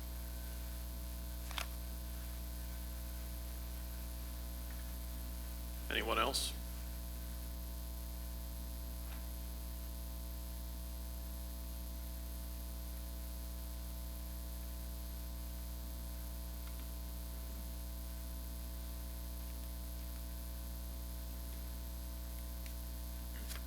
Thank you again, Commissioners. I got 2 quick points I'd like to make based on some of what I've heard tonight. And, we go back to the beginning of when this was first heard, which was in February, and we continue to talk about how it needs to be a park.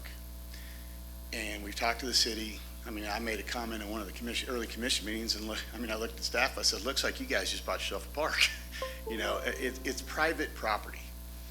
It's availed to the Salina Christian Academy as the owners. Yes, are we asking for a regulatory change? Yes, we are, in order to do something with the property.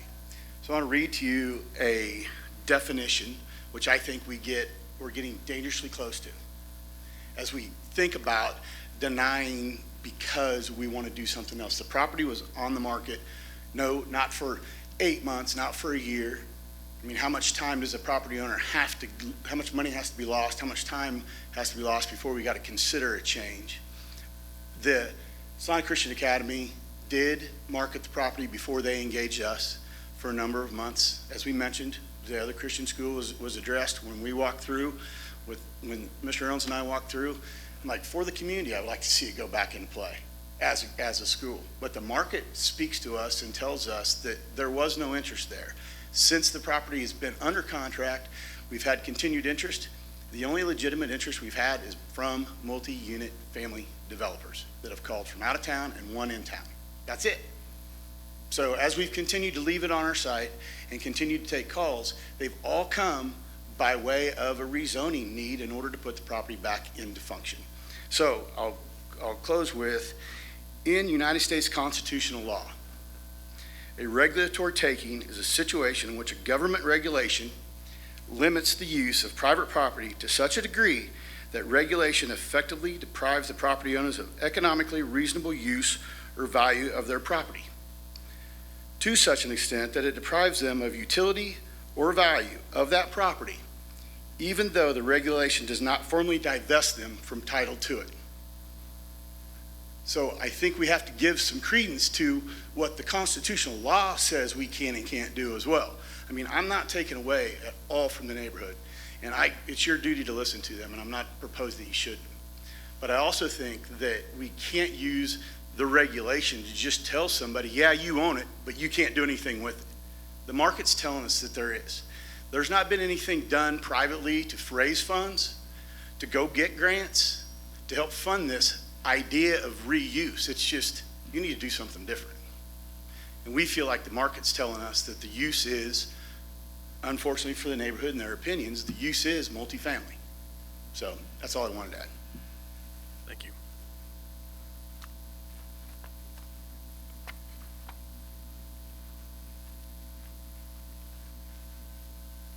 Good afternoon, Commissioners. Brian Richardson, 361 North Holmes Road. I guess I'm the bad guy in the room. And one of the things I stand before you today, it certainly hasn't been my intent to mislead neighbors or do anything ill-willed. And in fact, I feel quite the opposite. And I wasn't going to share, I brought it and then I wasn't going to do it, but I do want to share a few things that for those that I don't know, that maybe know a little bit about our family and what we've done in Salina over the last 20 years.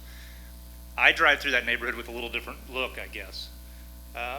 I too am interested in that neighborhood for the same reasons that everybody here shared, that they have a love for it. If they weren't passionate about it, I wouldn't want to stick $2 million in that location. I drive through the neighborhood seeing that there's a possibility of blight. You go to other communities and you look at middle schools or elementary schools or nursing homes that have folded or closed and they're boarded up.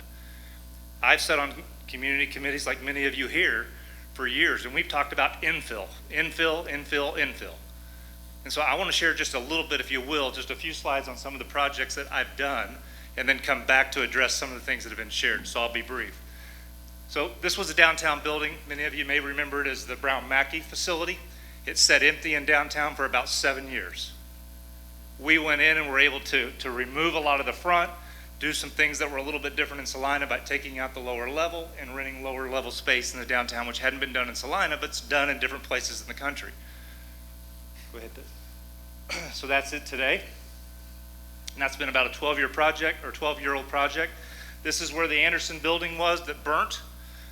After sitting for a period of time of about 3 years, we decided to acquire it. Went in, worked with Monty Chadwick in putting the brewery together, and now we have 5 lofts upstairs, so we've repurposed that into something back into the downtown area. 1300 East Iron used to be the old Joe Mar Dairy, is what most people remember it as. We went and converted that into multi-use. Many people don't realize that there's actually 9 residential homes, 8 or 9 residential homes in that facility, along with 8 or 9 commercial build facility or operations. Okay? Downtown, I was the one that acquired the old Hilton Hotel from Mr. Frick and worked with the city in putting together the field house, and also Jim Wilson Insurance Partners to put what now stands today, which I hope all would agree is a much improved facility over what it was and what was happening in that facility before purchasing. Another office complex that again had been the same for about 70 years. We went in and changed it just so that it fit the neighborhood. 901 East Crawford, you've watched it change multiple times over our ownership over the last 15 years, from a dealership that set all the vehicles outside to a key Rexall and now a drive-through right on Main Street, if you will, at Crawford. This property sat empty for about 20 years, and since it had last pumped gas or had been I guess a politic facility, and now we've got Gourmet to Go, the liquor store, insurance, and another restaurant is going in that last space we will fill here in the very near future. On that corner had been a house that we felt like was too good to demolish, and so we took the efforts in finding a place that we could relocate that about 3 blocks away, and so we actually raised the home, moved it 3 blocks down the street, put it in an area right now that still needs a lot of help and work as it's got shuttered buildings and housing. Go ahead, Dustin, if you would, please. To building that foundation and now setting it there on stapler. The Norton buildings. It probably closely resembles what we're talking about today, not in the fact that the blight here was significant. I've been in this business for 30 plus years. I've not been in a property that had more habitable, is that right? Apartments in my life. There were apartments where individuals could stand in one apartment and look up into the other one and watch somebody shower. There were other apartments where their plumbing didn't work, and it actually literally, if they went to the bathroom, flooded the people underneath them.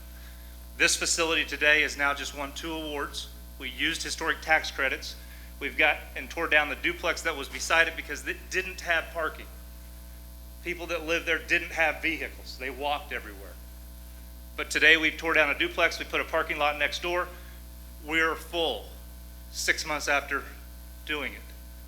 We've rented now to people from all over the country that have moved in the last year to occupy that facility, professionals.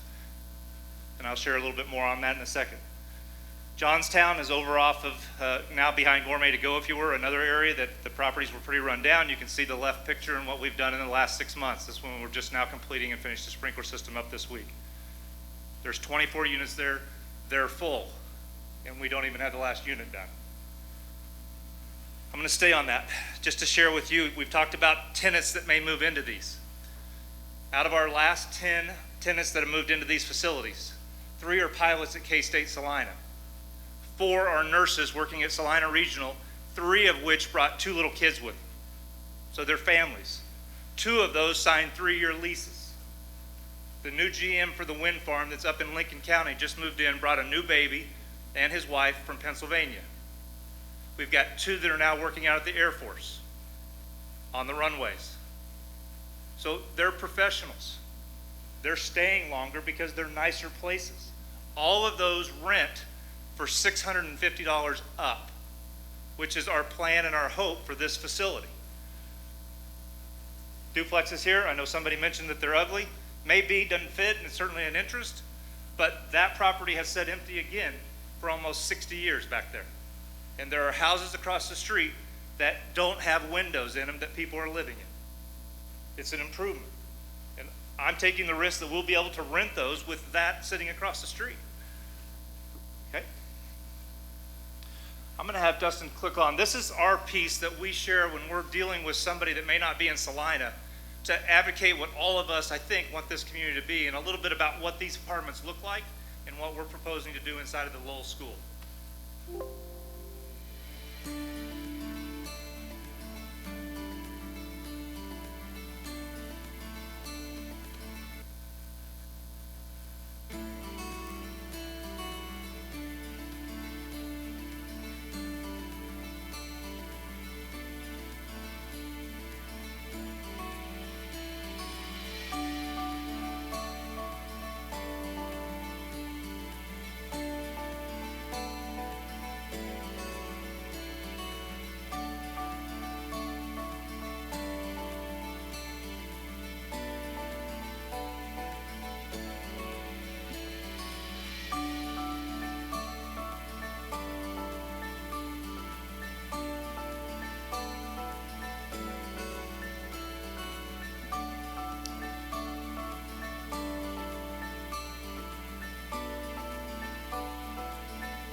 think it's pretty impressive for the community on what's happened downtown. And it's a thanks to everybody here that that's taken place. Here's what I'm seeing across from my opportunity in the neighborhood. I'm excited about this room being as excited for their neighbors and what is happening, because these things concern me, putting $2 million into that neighborhood. I want to be a good neighbor. I feel like I've been and got a great track record. We wake up every day in Salina, Kansas, myself and my family that's sitting back there. We drive down the same streets. I agree with Dan and the others that have mentioned the street problem, but that it's a bad intersection. We've all dealt with it. But I think what we're trying to accomplish by moving 45 teachers and faculty off of those corners and those streets for the last 50 years is an improvement. We can get them off. Open those streets so the fire trucks can get down. We're not blocking. There's room on those lots to do that. I'm willing to spend the money to make that right, because I don't think there's room on those streets, and it has been that way for years. I want to be as good a neighbor as Jim and his school has been for the last 15 plus years. I too went to market once I visited with Jeff and Jim about the property on what other opportunities. This wasn't my first thing that I wanted to do. I was trying to go mixed use, like I've done in everything else that I showed you. I had no interest, as Jeff just alluded to. I couldn't get an attorney to come in. I tried to do some different things with the arts. I tried to put mixed use on one side and work with Kansas Wesleyan on some others. I met with Cornerstone. I was the last one to meet with them. I thought we were close to getting a deal done, waiting on the phone call. They instead got a phone call from where they're leasing that had told them for years they wouldn't sell it, but when they got wind they were looking at leaving and going somewhere else, they now sold them the building that they'd occupied for the last 15, 16 years. I can't do anything about that. So I've also worked to try to figure out what best opportunities. And it comes back to residential, because the next opportunities, go ahead, is how much longer do we leave what's happening? We've got buckets in the gym right now catching water on the rains the other night. We've got doors that are rotting, that are ready to fall off. There's no offense to Jim and that group. It's sat empty for a year. If we go to the next slide, somebody's thrown a rock through one of the backboards. We've got overgrown weeds, trees. If this doesn't happen now, I'm guessing that only continues. And that's what's happened in other communities. Brian, if you get to the mic, people will be able to hear that. I'm sorry. Thank you, Dave. Yeah, Yeah, you're good. Sorry. So if we don't do something like this, and again, I'm in the same boat you are. I want the neighborhood to expire, grow, be something different. I don't have an idea yet on what to do on those other pieces. That's why we're gone to the PDD, so it comes back, so that you guys have that look. I want to get the 15 units in and see what the response is from the community for it. I think it's going to be great. As fast as we've done the others with both singles and families, I think it's a great opportunity to not have bats, homeless. They closed it. How many years ago did you close, Jim? The playground. Yeah, the playground. Because of vandalism. And that's back.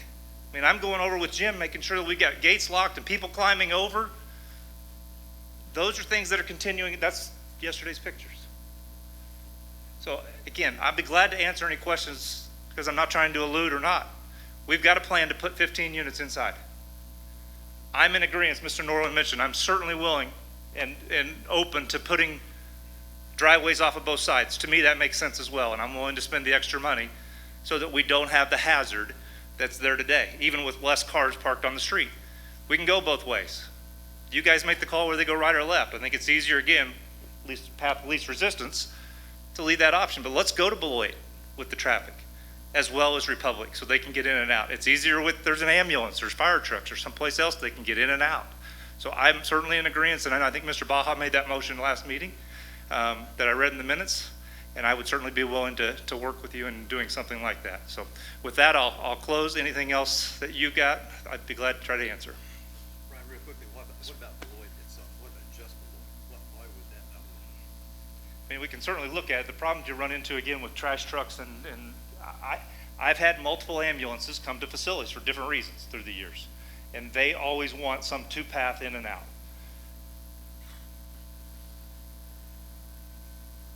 Just wanted to make a comment. when I was in college, there was a criminology study I learned about. It was called broken windows. And what I'm looking at is a perfect example of that study, which is basically once a neighborhood has a structure or something that starts to show lack of care, and no offense to anybody in here or the property owner, but it illustrates kind of that notion that once the first domino falls, that it kind of opens the door to more of the same. And I guess the question I would have is, let's say your project's not approved, and then that building sits that way and continues to get worse, is because there's no guarantee that there's somebody that's going to come by and want to do a nursing home, want to do a private school, and it is private property. And I know that keeps coming up, the gates getting closed, but there's liability of when you open up land up to people to come in, and if they get hurt, you can get sued. There's just things that can happen, and unfortunately the world that we live in is litigious, and that's why the gates went up. And I'm not speaking for the owner, just more of a general, as a private property owner myself. All these notions of it needs to be a park, it needs to be this, what I come back to is it's private property. And unfortunately, the school district had funding issues and they sold it, and here we are. And you are here with the solution, and nobody else is. And this is what we're currently looking at. That's the status quo for that property right now. And sorry if I didn't mean to just jump on your point, but that's kind of the position I'm in as I'm looking at everything and taking everybody's comments into consideration. But I mean, the fact of the matter is you have a good track record in this community and what you've done with it. So I'm glad you came in here and presented that. Thank you. Thanks, guys. Any other public comment?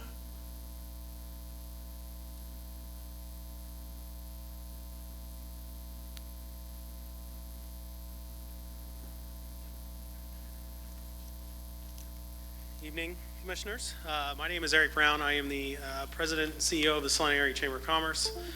So I'm here tonight with that hat on, and also I am on the board of the Salina Housing Authority as well. So I have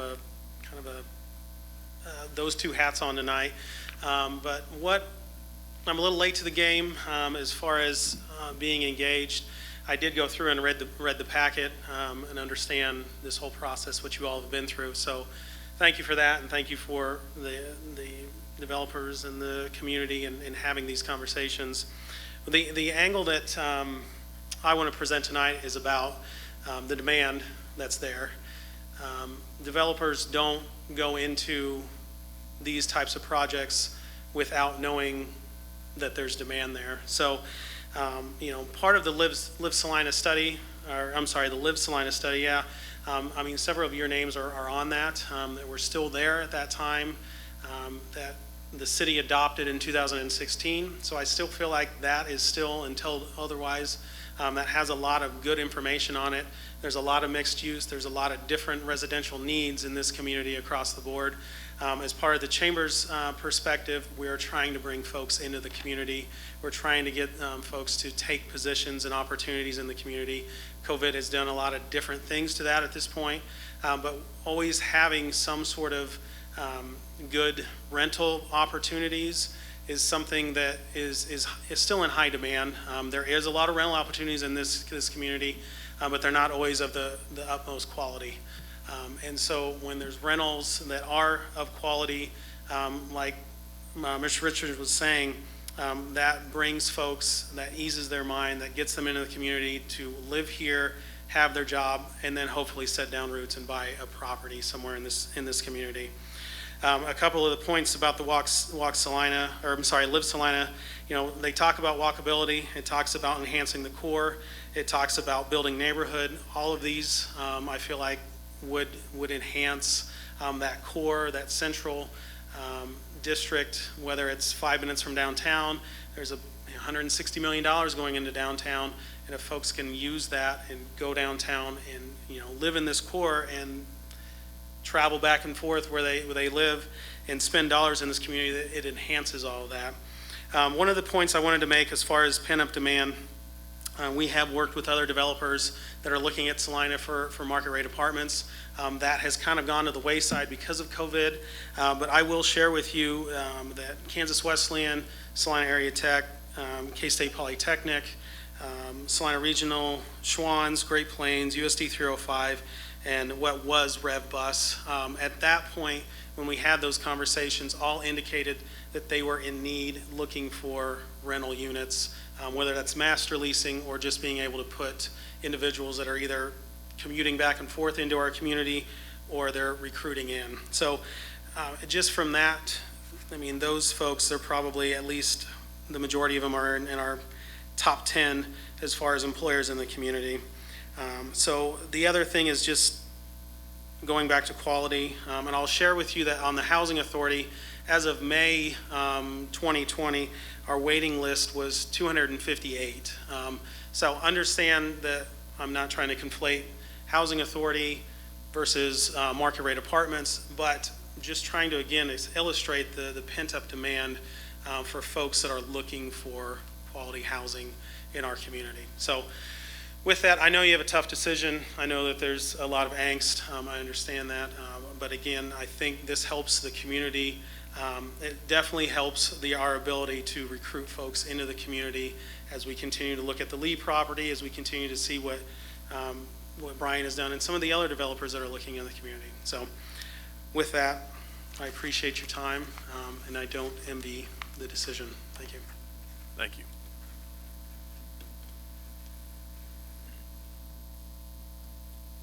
Commissioner Smamek, just one other question. I wanted to publicly thank Mr. Richardson for being here. I think that's very helpful. And I wanted to follow up on the discussion about egress, ingress, right onto Republic. And so this is a question for commissioners and for staff, I guess, because I know that figured into a previous decision by the commission. How critical is two entrances in and out? And if it is critical, would right exit only construction and barriers be an impediment to that? Thank you.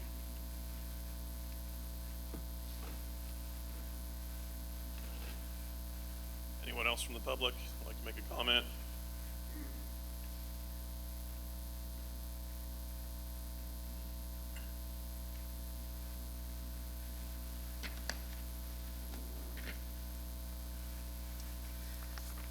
I just want to state that I drive on Ohio every day, or Iron, I apologize. And what the guy in the red shirt, sorry, Richardson, has done, he has given the town a facelift. He has cleaned up really crappy areas of our town, but Highland is not a crappy neighborhood. And I mean, do we really want to take the chance of like bringing in low-income housing, or just like a bunch of people coming in and then like somebody else buys the building and we turn the heart of our town into the north end? Do we just saying, it's not a meth-riddled neighborhood. It doesn't need dressed up. It needs heart. Thank you.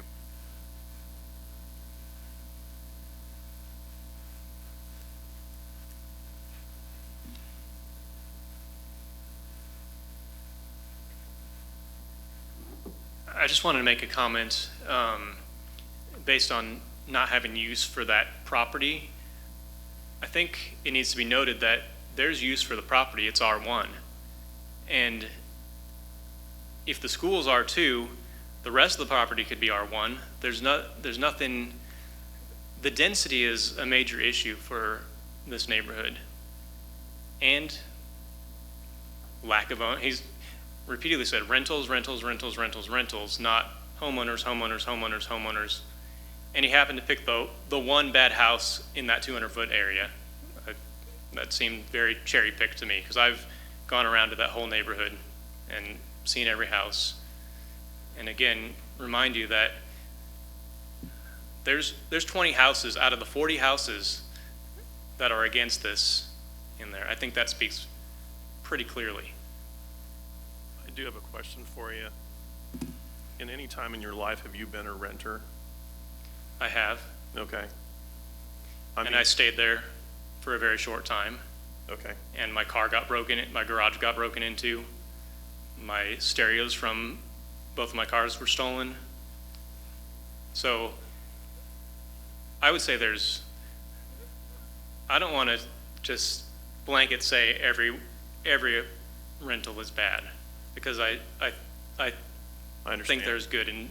I'm just trying to kind of see your perspective, and I just wanted to know as a reference point, because just kind of the opinions, they sound like somebody that's never rented. I mean, the reason I ask is because I don't rent now, but, I started out, college and out of college for a couple of years until I could save up for, they didn't have the financial incentives they do now for first-time home buyers, back when I was buying back in the mid-90s. So it took longer to save up for that down payment. And I would say about 4 or 5 years I had to rent.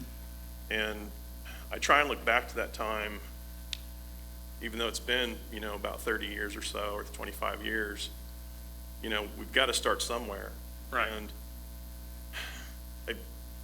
the general takeaway I'm getting, and I understand all the feedback, and I appreciate all the feedback, but there's kind of a demonization of renters in the overall theme of this. And I'm guessing that most of us probably started out at one point of renting, or some of us are going to rent at some point in our life when we start out of school or wherever. But I just kind of want to make that point that when we're looking at this, we're trying to be objective and we understand everybody's opinion, but we're also trying to look at it from the perspective of, hey, there's people in town that want to move here, young professionals, and there is apparently a very large demand for rental properties. And again, I go back to my younger days when I rented for a while before I could save up for a home. And that's kind of who I'm thinking about when I see the presentation. And so I just figured I'd ask if he rented or not. Yeah, I've only owned a house for about 6 years, so Okay. before that I did. But my biggest concern is fit and what makes sense there in a single-family home neighborhood.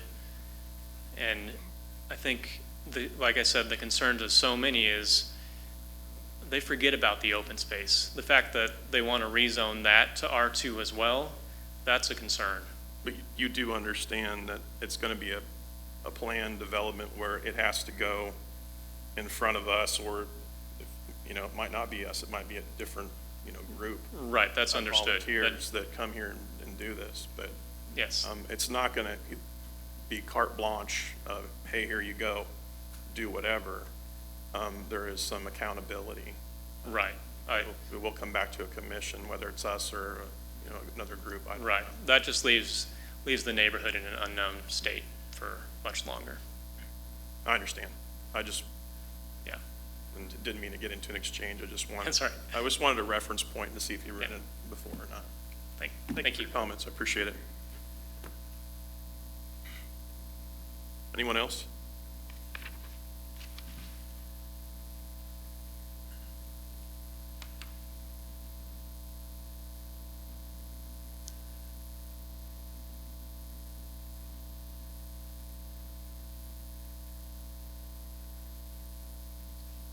Just a couple of comments. And one thing that I believe I said in my written comments that are part of the packet was that, and it's been brought up here tonight as a selling point about infill, and that's fine for areas of change. This neighborhood is not an area of change. It doesn't need change. I'm not against change, but this would not be a good change. As I mentioned, there's nothing against rentals in themselves, but there's no reason to put rentals in this area when more of what we really need in Salina are affordable single-family homes.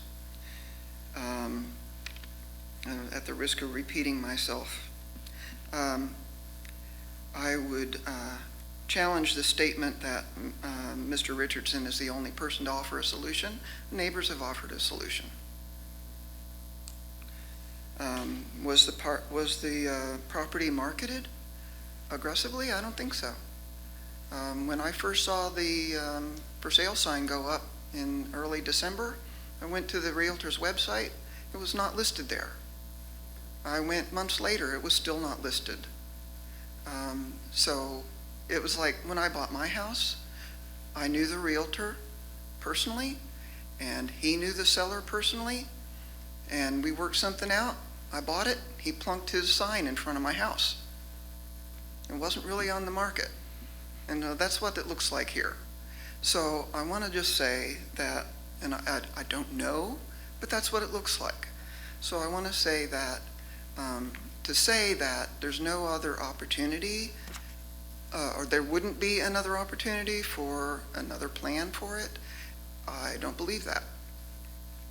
The Lee building is opening up. They've got 50 new apartments in its first phase. I think if you're looking at the housing study, yes, we need more rentals, but we need more single-family, owner-occupied, more than we need apartments. And spot zoning, spot zoning, spot zoning. What's appropriate for that spot? It's not rental units in the middle of a single-family residential neighborhood. Thank you. Thanks for your time.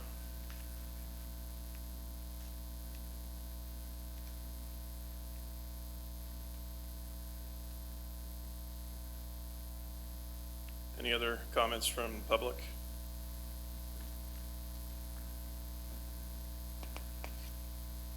Mr. Mays, do you mind stepping up, talk for just a second? I have a follow-up question.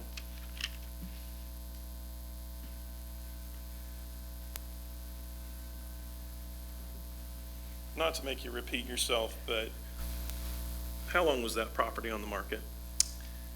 I'm going to tell you it was, I don't know the listing date, and I can't, and I should, especially after the previous questions, I'm just unprepared to answer the question. But I can tell you that it was on our website. We put the sign in, we put our website in, which does a nice job in Salina, but it was on Crexie and LoopNet, which are the main national commercial sites. That's where we're driving on some of this traffic. I'm getting calls from people out of the market calling and asking about it because they're targeting redevelopment of school buildings. So these guys, when I say qualified, they're coming in and saying, well, I've just done this in this market, and I mean, from out of state. Most recently, I got a call from a gentleman from Arkansas. Said, hey, we're going around getting these school buildings, picking them up, and been able to redevelop them pretty effectively. So it was on it is on our website, the sign, and the two national services that we pay for that we use. So it's been exposed. Okay. And continue to be exposed since the contract dates back in January. Okay. Is that helpful? And just to reiterate, every lead has been potentially multifamily rental. I've gotten calls, the ones that we've gotten far enough into the conversation. First of all, the answer is it's been under contract. The property's under contract. We're doing a rezoning, and when I mention that as contingency of the contract, whereas we would take backup offers, I'm sure the ownership would, we would welcome backup offers if this were to fall through. When we talk about rezoning, they're like, well, we're looking at apartments anyway, so if you can't get it rezoned for them, that's how I know that as we get into what the elements are of the marketing of it. Okay. Thank you for refreshing my recollection of that.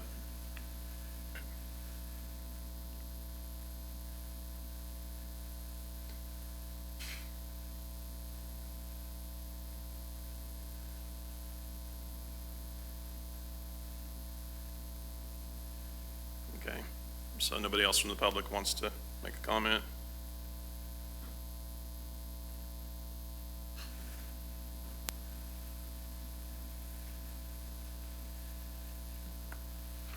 I would just like to make one, I guess, two final statements. One is just remember the height, remember the 19-foot of all the houses facing that a giant building is not going to be consistent. 35 feet is not going to be consistent. I would like to say that since I've lived in Salina 4.5 years, and the playground has been open during that time, so I don't believe 9 years is accurate. My son has played there within the last, it's probably 2 years ago. So it was definitely open and available, so. Okay, thank you.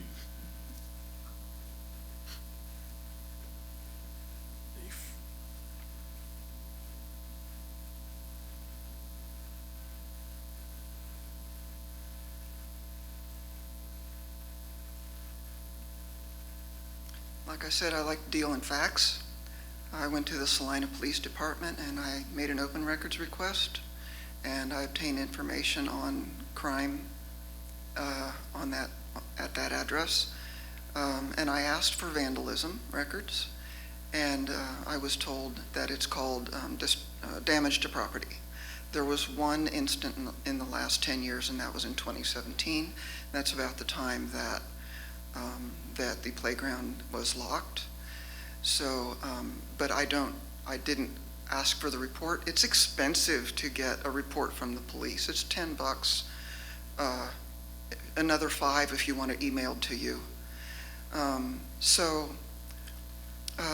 There was one incident of damage to property. I don't know that it was vandalism. It may have been an accident. I don't know. But it affected the neighborhood because they know, there was no longer a place to go, to walk to shoot hoops or swing on the swings. And, every resident in Salina, especially children, deserve a place like that. So I ask you to not let that opportunity slip away. It's facts. Who's going to buy it to make it a park? I mean, if the city is not interested. No one said the city's not interested. Like I said before, they didn't say that they were uninterested. Dean Andrews said.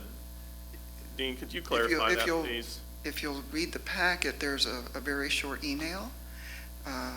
And like I said before, there was not a proposal. We discussed possibilities. And, in a short amount of time, because people are working and trying to do with very, very short staff, it's not our responsibility to say who will buy it. It's not, we're not saying that it shouldn't be bought by Mr. Richardson, but what we're saying is it's up to you to decide what is the best application in that neighborhood. And we object to the idea that it should be multifamily rentals. It's spot zoning. You take away the green, you want to put in green space. We already have green space. Green space adds value. Putting in multifamily rentals does not add value. Not to the properties and not to the quality of life. If Salina has one thing going for it, it's quality of life. Joan, may I ask, if it stays R1 as you guys, what I'm understanding, you're saying do not change the zoning, so keep it R1, then that means that the only thing that can be done on it is single-family housing, right? Well, that's one thing, but there are other uses for R1. Like Dan mentioned, and I don't deal with this every day, so I can't rattle them off. But one of those things are conditional use permits. That would cover a lot of different things in R1. But my understanding is that parks is one thing that you can put in R1. And that would be consistent with the current land use map as well. And I wondered that list might be in our packet, and I missed it. Is there a list of R1 uses? Yeah, I didn't see that it mentioned specifically that It's page 5 and parks 6. were an allowed use in R1. But I think it might be useful to refer to the original document, like the zoning regulations. Commissioner Gilmore indicated they're listed on page 5 and 6 of your report. Thank you.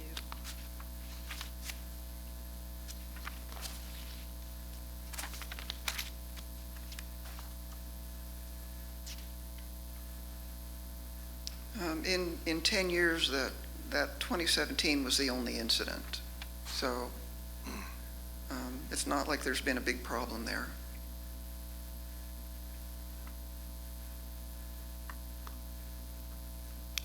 Thank you.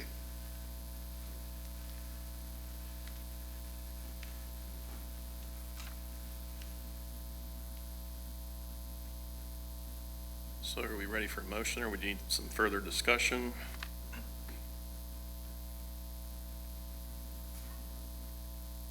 Could you please come up? Thank you.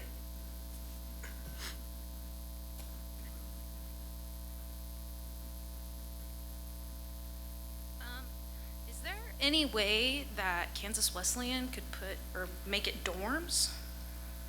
They would have to buy it. Could it become a business like a cafe? Because, I mean, that's right next to the college. You put Wi-Fi and coffee there. It's for sale. Okay, I well, I don't have money to well, buy but it. I'm my just point trying to is- say an idea. Right, and I think you have some great ideas. The problem is We all have great ideas. the quantifiables of this situation are, there's a contract pending on, and I'm going to stress this, private property. And don't get me wrong, I love parks. The problem is, I'd rather you just bulldoze the location and Well, it be empty. but it can't. That's the thing, is it's that building is of historical significance, and that can't be done. I mean, we've And torn I'm- down old buildings multiple times Okay. before. Well, Aye. no, I love your ideas. The problem is it's going to take a buyer Okay. with that idea to actually make an offer to that Well, owner. I didn't know how going about marketing and stuff like that goes. I was just wondering. I'm not a realtor, but Neither am I. no, I'm a I junior. appreciate it, though. I appreciate your comments.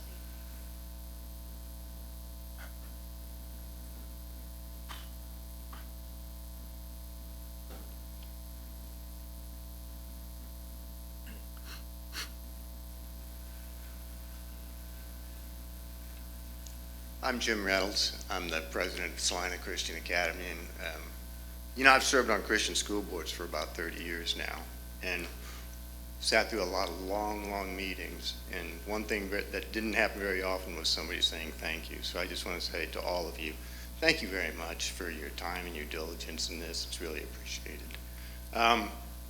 To the confusion about the playground and the amount of time it's been locked down, my memory was 2009 or 2010. We began locking it down because things were getting broke. And we had kids climbing up a fire escape on the back of the building, which is dangerous. And we didn't want that happening when somebody wasn't there. So off and on, kids would climb over the fence so it looked like people were in there playing. They weren't supposed to be, but that's the fact of the matter. So I really appreciate all your time that you've put into this. Thank you.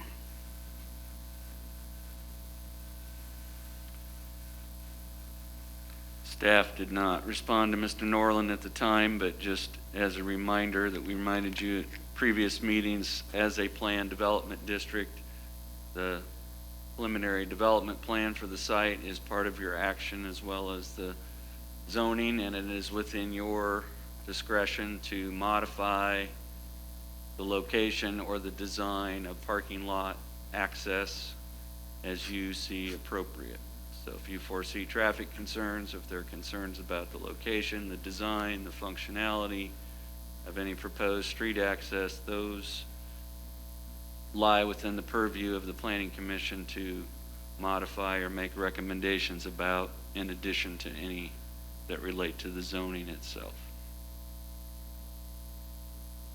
Thank you. Do we need to discuss that now or after a motion on the? That's a good question. Would it be more appropriate to discuss that after the motion, or should we do that now? I'm comfortable with that happening now. Yeah, I think that you can discuss those aspects of the plan without getting into what your action will be, but the traffic and access seems to be a standalone issue independent of what the zoning and density would be, so that would be up to members of the commission whether they'd like to discuss that before you actually have a motion on the floor.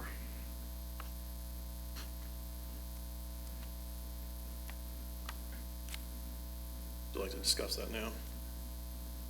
I'm getting the vibe, you got some feedback?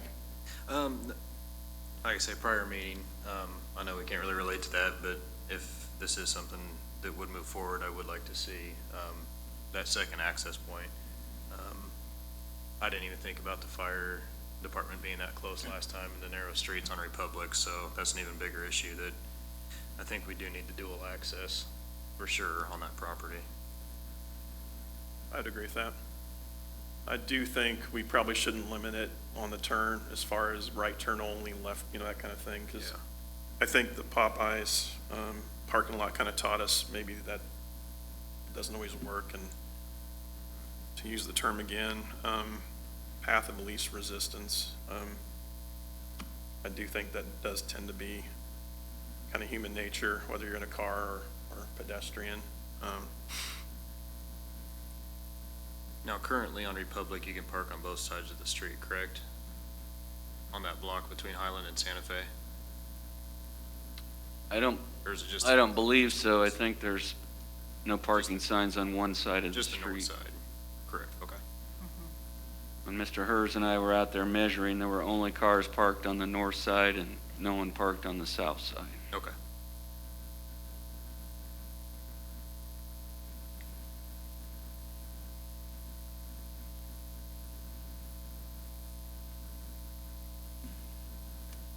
Any other comments about that access way? Well, I have a comment, something similar on that. If it is all R1 along there, you'd have 7 driveways along there, which would also be a disaster. That thought occurred to me as well. I'm going to go back to the chalet as a reference point. And granted, Republic's a little bit wider there, but I mean, it is a little bit of a comparable because it's surrounded by R1. I don't know the unit number, but I'm pretty confident it's over 20. I think it's 24, but I can't confirm that. But I keep coming back to 14 lots of single residential homes or 15 units. I mean, that's the quantifiable right now, because that empty space, that would have to come before us again for approval. So what we're talking about are 15 apartment units versus 14 single-family residential lots. And in my opinion, traffic-wise, that's you're almost, 6 one, half dozen the other.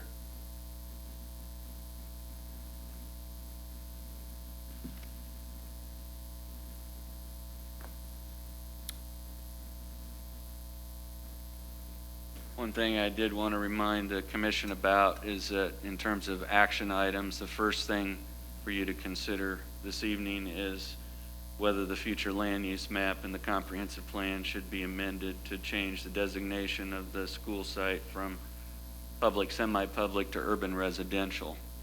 So before you get into specific motions related to the application itself, that is your first decision point. Whether you want to reaffirm the current public, semi-public designation, or whether you think an amendment of the map is justified to support the adaptive reuse of this building for residential purposes.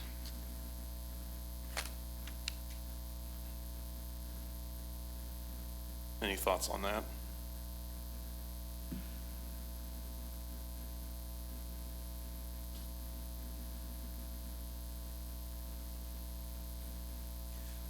I would chime in to say that, I agree with the public that, ideally I'd love to see a park here, but being that we have a developer interested in putting use back in this building and not allowing it to deteriorate further, that I think that we should amend the future land use map. I'd agree.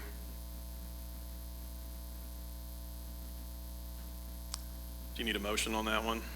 Yes, it would need to be in the form of a motion Okay. to recommend that the future land use map be amended to show this as future urban residential in lieu of public, semi-public.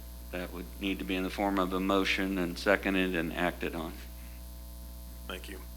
I would move that we recommend the future land use map in the Salina Comprehensive Plan to be amended to show that this 2.04 acre tract of land is future urban residential land use area. If the commission finds such map amendment is justified to support the adaptive reuse of the existing building. I'll second that. It's been motioned and seconded. Those in favor, say aye. Aye. Aye. Opposed? Okay. Let's move on to the next thing. So your second action tonight is to consider whether the zoning map for the city of Salina should be amended to change the zoning classification from R1 to PDD R2. And again, we outlined 4 alternatives relating to that application. One would be to recommend that the entire site be changed to PDD R2 with any conditions or limitations you think are appropriate. And its conditions and limitations would include things like the location design of the driveway. Alternative number 2 would just be to recommend that only the western portion be changed from R1 to PDD R2, leaving the 6 lots that form the eastern portion with their current R1 zoning designation, which means any change to that would have to come back in a separate request. The third option would be to postpone consideration on the zoning change to a future meeting to allow the applicant or staff to provide additional information about the proposal. The fourth option would be to recommend that this request to rezone the property be denied altogether. And on the following pages, we provided some possible findings that could be cited to support either of those options. The only thing I would clarify is that on those conditions that we have outlined in 1 sub A there was a lot of reference to 30 apartment units, and we're unable to arrive at that number as a staff. So if Phase 1 were to develop with 15 apartment units in the existing building, and Phase 2, the 6 lots were developed with single-family homes, the total number of living units on the site would be 21, and the density would be 10.5 units per acre. If the option were approved to build 6 duplexes instead of 6 single-family homes, then that would result in a total of 27 living units and a density of 13.5 units per acre. So I just wanted to, the recommendation there as far as 1A, if you chose that direction, was that single-family dwellings in Phase 2 would result in a total of 21 living units, and duplexes would result in a total of 27 living units. I have a question for staff on that. In looking around this neighborhood, I've realized that a lot of the duplexes that have been constructed in the area are on a lot and a half, where they have taken 3 lots and combined them and then split into a lot and a half. Is that a recommendation we could make if they wanted to go with duplexes that would also limit the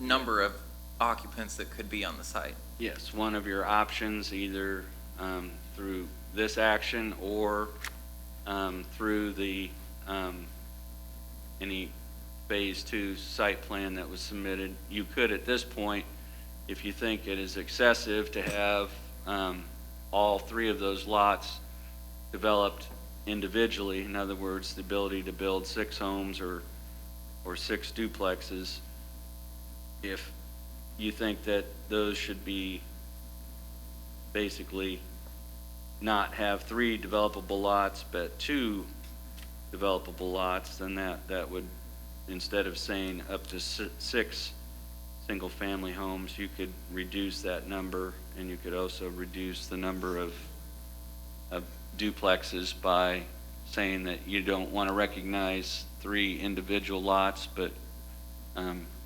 reduce that to the 2 lots, in which case you would have up to 4 single-family homes and up to 4 duplexes instead of 6. That is within your discretion if you want the lot sizes to be larger than they're currently platted. That would be the lot and a half approach. That is something that we have seen in North Salina, where we have a lot of platted 40-foot lots, and we'll often see someone come in and they'll buy 3 40-foot lots, and then they'll make 2 60-foot lots out of them. Instead of building 3 homes, they build 2. So that is within your discretion to limit the total number of dwellings on the Phase 2 area as you see fit.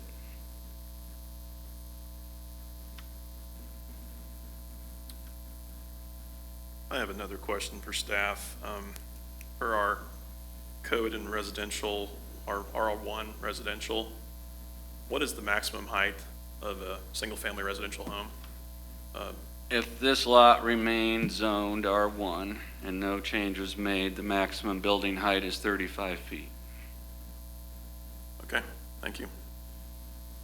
That doesn't mean that the surrounding homes are in that range. It's just that if somebody applied for a building permit to build a 2.5-story home that was 32 feet tall, we would issue a permit for it because the height limit is 35 feet. Understood. Thank you.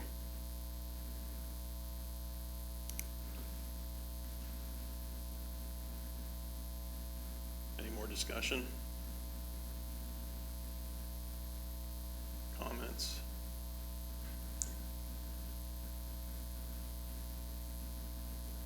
It's a quandary. It is. It's, the one thing I come back to is private property rights. As a private property owner, it terrifies me to think that a collective could determine what I do or how I use or try and sell my property.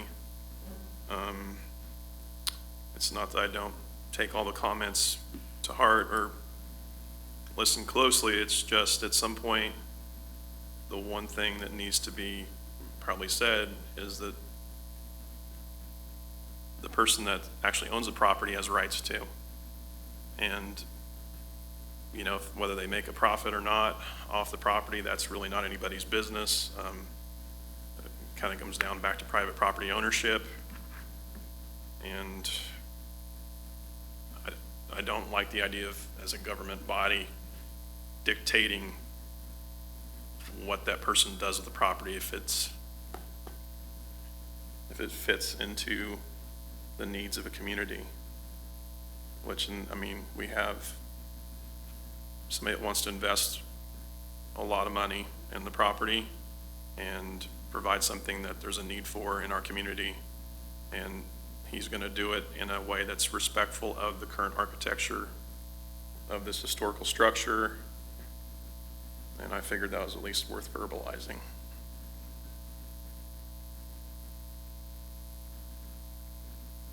Actually, another comment. It seems like when we have a lot of new development on the outskirts of town, there's a lot of comments about, public comment about why are we expanding, why are we building new, and why aren't we focusing on the internal part of the city and revitalizing and renovating it? And usually the answer is there's not an investor that's going to do that.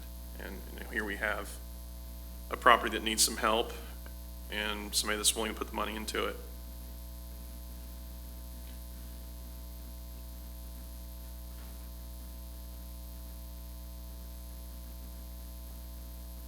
I have a lot of very good dear friends that signed that petition, and but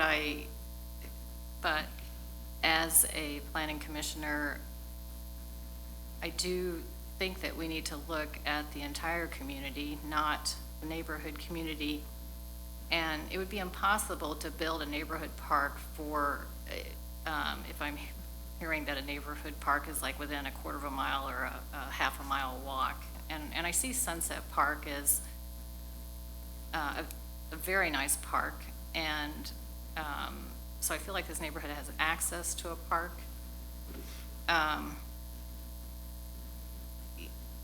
You know, there's a acronym, NIMBY, just because it's such a popular thing that people don't want, not in my backyard, whether it comes to a change or whether it's, I mean, I learned the term in an environmental realm. People don't want certain things in their backyard. So we did hear you. I really do believe, and I'm sorry you felt like you weren't heard, but it is very tough. And even though we did just get the packet, I do feel like I've wrestled with this for weeks because some of it may be because I have friends who signed the petition. I live just east of you all, so I drive on that Republic Street a lot. I have not experienced like major traffic the times I go, so and maybe because I've been on there so much, I'm used to that intersection, and so I just expect it to be odd and treat it like any other intersection. I probably appreciate what Eric Brown said, and he did remind me, I have heard and know of, well, Marymount properties, they have some rental properties there, and they are constantly, and again, it's high-end rentals.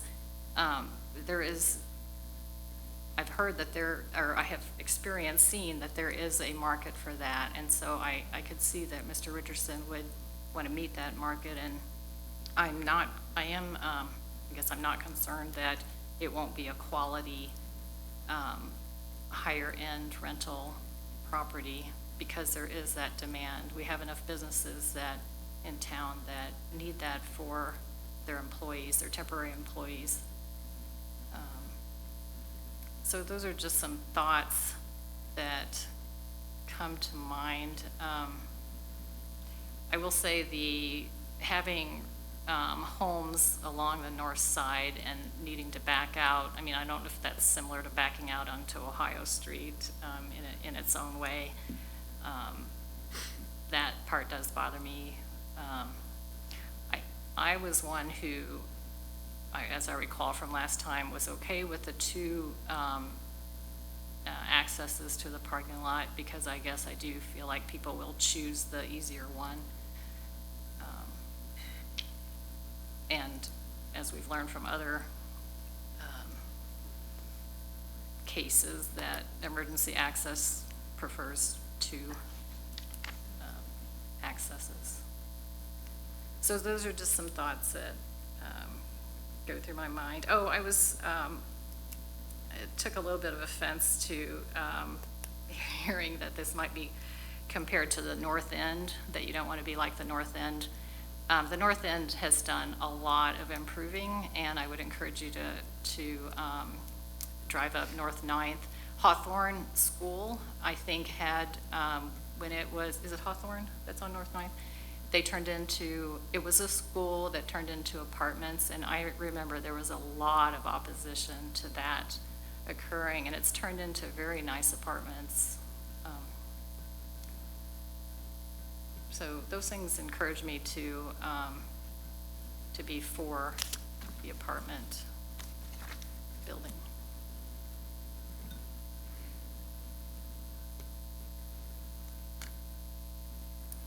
Any more discussion? Are we ready for a motion?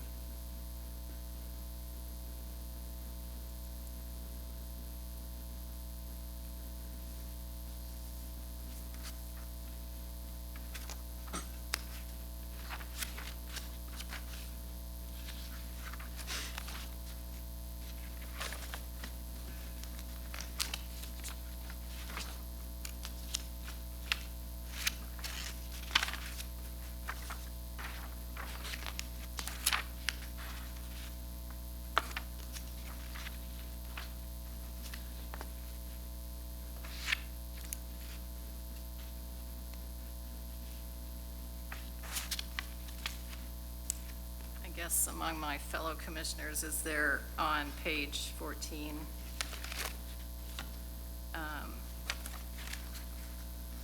We have the choice of approving the entire, changing the entire property, or, as I understand it, just the proposed site development for Lowell School building.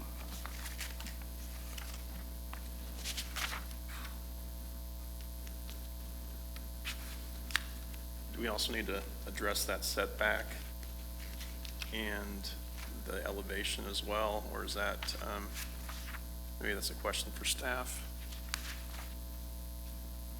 You're referring to the set of possible conditions, or are you back on a previous item?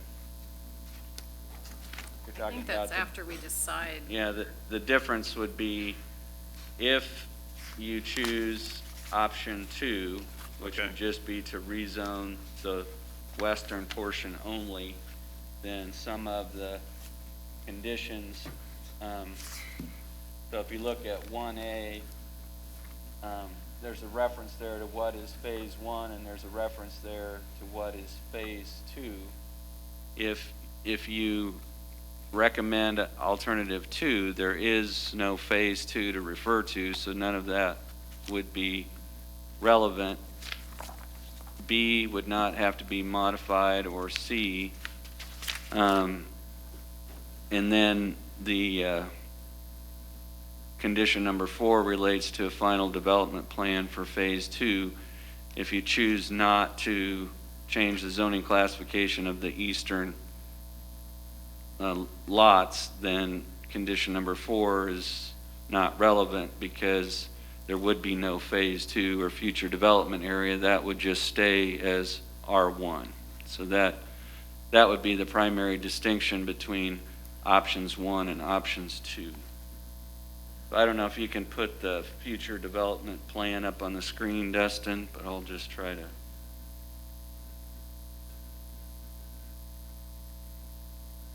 So essentially, it's not exactly here, but if you're under option 1 or alternative 1, you would be changing the zoning classification of this entire parcel, and then this would have to come back before the Planning Commission as a phase 2 plan.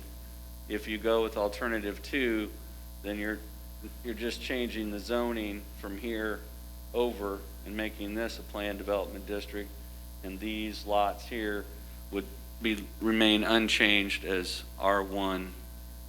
And if there was a desire to do something different, that would have to be rezoned at a later date. So that's the primary distinction, is that alternative 1 makes this entire area planned development district with phase 1 and phase 2, and if you just choose to change the zoning classification of this part, then this no longer becomes future development. It just stays R1 for the foreseeable future. And a possible disadvantage is that as long as a developer meets R1, they can do whatever they want there. If we vote to make it PDD, then the community has a say as to what goes in. That is correct. So if you leave the phase 2 area or the future development area as it is today with R1, then the developer could sell it, the developer could build single-family homes on those lots, and there would be no notice to the neighbors, no review by the Planning Commission of what occurred there. If you turn the entire parcel into a planned development district, then before anything occurred in phase 2, that would have to be reviewed by the Planning Commission. So you made reference to the Heritage at Hawthorne Apartments on North 9th Street. That was a planned development district, and that was done in phases. And in their first phase, They brought 2 buildings in on 9th Street that were reviewed and approved by the Planning Commission up front, and then their Phase 2 building, they eventually built a 3rd building on North 10th Street, and the Planning Commission had to review those plans before they could do Phase 2. So the conditions that we've outlined here kind of mirror the approach that was taken with the Heritage at Hawthorne Apartments.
Route. I would think if I lived in the community, I would prefer to have a say in each step. That's my thought as well. I personally I heard what everybody said, along with Commissioner Good, and I am in favor of redeveloping the property into apartments. I've struggled back and forth with the option 1 and the option 2. Ideally, I'd love to see single-family homes there to match the rest of the fabric of the neighborhood. However, at the same time,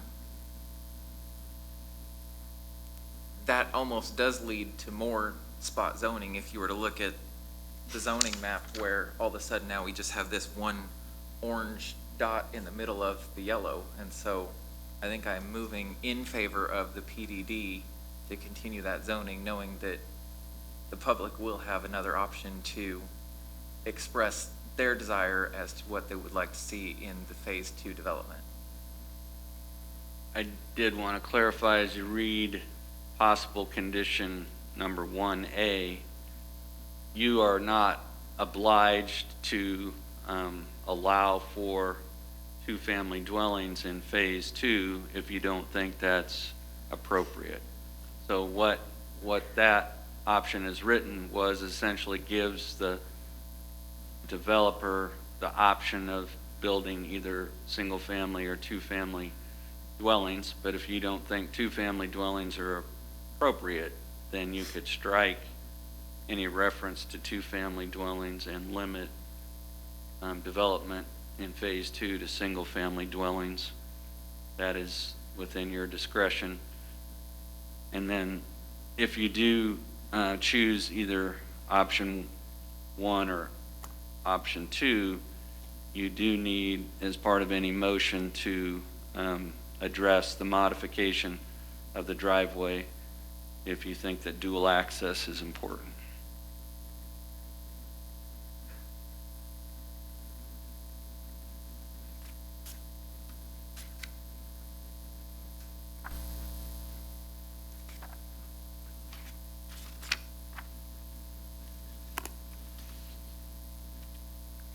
And another concern I heard was the view if parking was on the north side.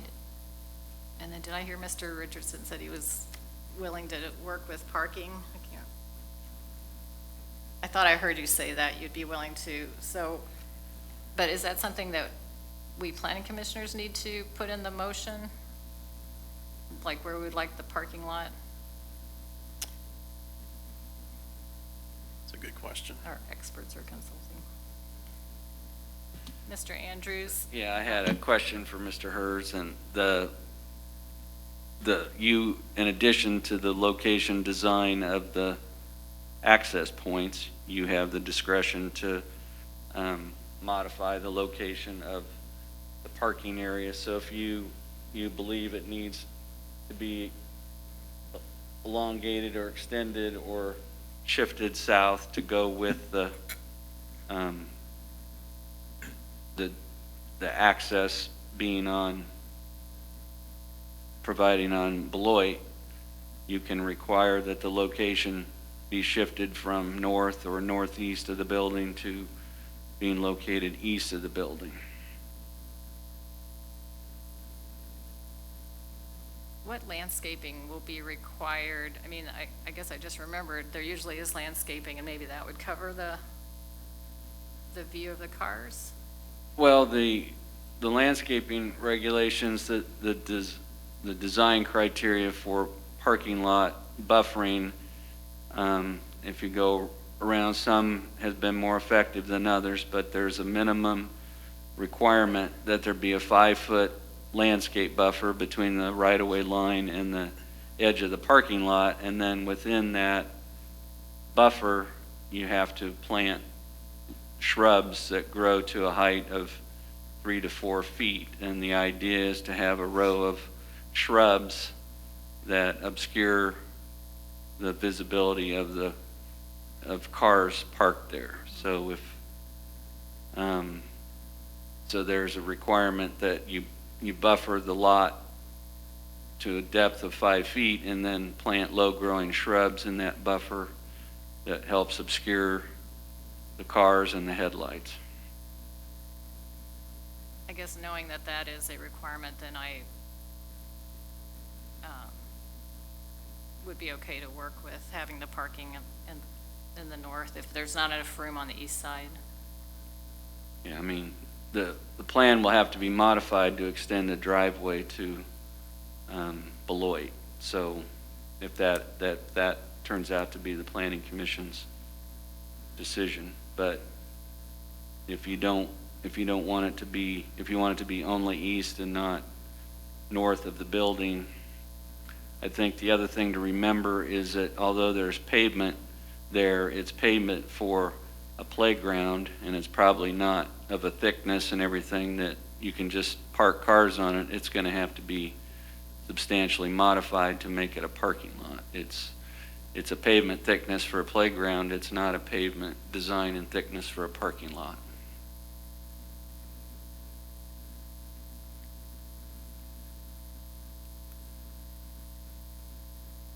I'm curious as to your feedback on the landscaping part of that. We've done it a lot. It works really well. Trying to think of some examples. Central Kansas Mental Health by the YMCA put that parking lot on the north side of the road there, and all the cars face there, so that all has shrubs blocking the front of the vehicles there. There's a lot of little spots around town that people probably don't notice, like, for example, Burger King drive-through, where the lights would shine out on the street when you're in the drive-through. There's shrubs required there to block that light on going off to that curve there. So it's going to help out a lot. There's going to be, tree requirements, shrub requirements in general also. Thank you, that helps. One thing that I was also thinking about if we include the need for access to Beloit, it would open up the opportunity in the phase 2 that potentially we could have alley access to garages or parking for whatever's developed in phase 2. So then we don't have the access coming off of Republic, which is one of the concerns that we've heard.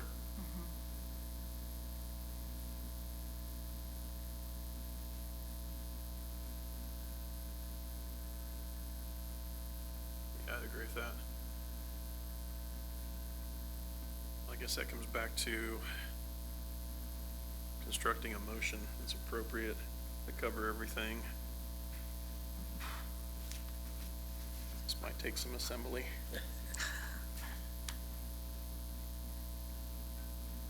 Well, I think your first decision point is which of the 4 alternatives recommending entire site, recommending west portion only, postponing to a future meeting date, or recommending denial. That's your first point, and depending on what option you choose will depend on whether there's any conditions associated with that option, and if we reach that point, then we can assist with what conditions might be relevant or not relevant.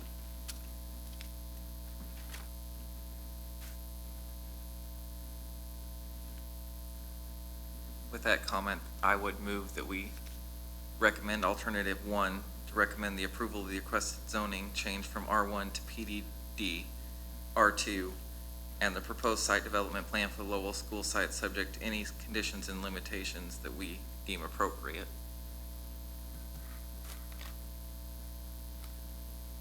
Do we need to specify those limitations in the motion, or is it?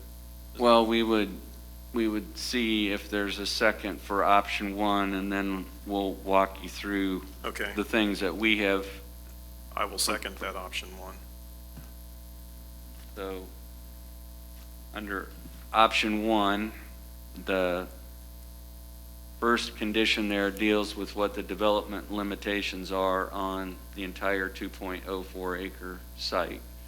And under A, as written, the development on the site would be limited to redevelopment of the existing school building in the multifamily apartments containing no more than 15 dwelling units and accessory off-street parking in phase 1. And so what we're saying is the first phase of development's limited to no more than 15 apartments and accessory off-street parking. And if you want to specify where that's located, you can do that. Then what it says is, for phase 2, development of single-family and two-family dwellings in phase 2, which is the tier of 3 lots to the east. I guess the first thing you need to decide is whether you feel comfortable having single and two-family dwellings in the future development area, or whether you want to limit that to single-family dwellings. And then to just any clarification you have about the accessory off-street parking area, either where it's located or that it have 2 points of access to Republic and to Beloit. So that would need to be addressed as you look at condition 1A.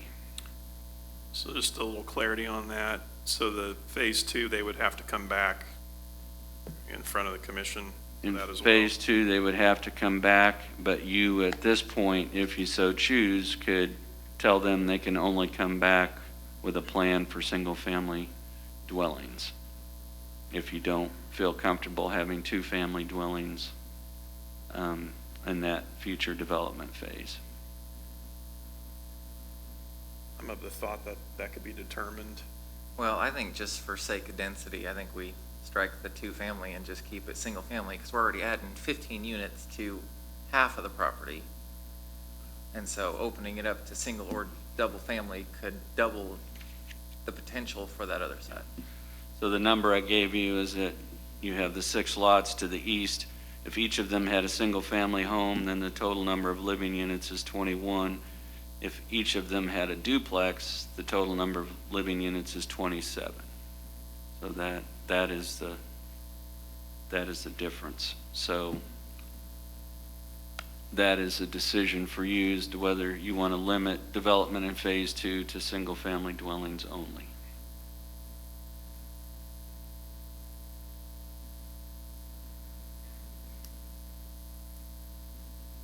Any other thoughts on that? I guess I would want to leave it open.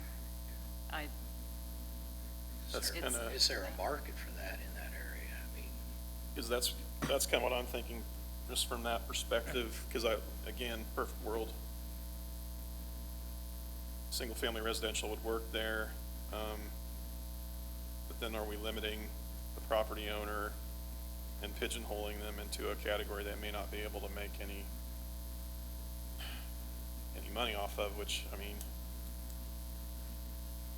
essentially that's, what a real estate developer does. They try and make a profit. And I don't know if I'm okay with the idea of restricting them in a way where they might have limited options. But do it in a way that they still have to come back and present phase 2 to us.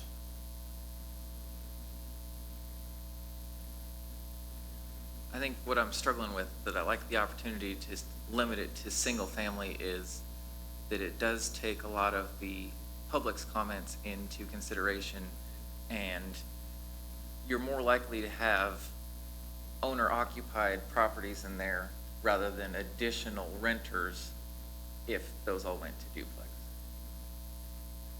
That's a good point. Commissioner Good, did I interrupt you? I'm sorry. No, I just said that's a good point.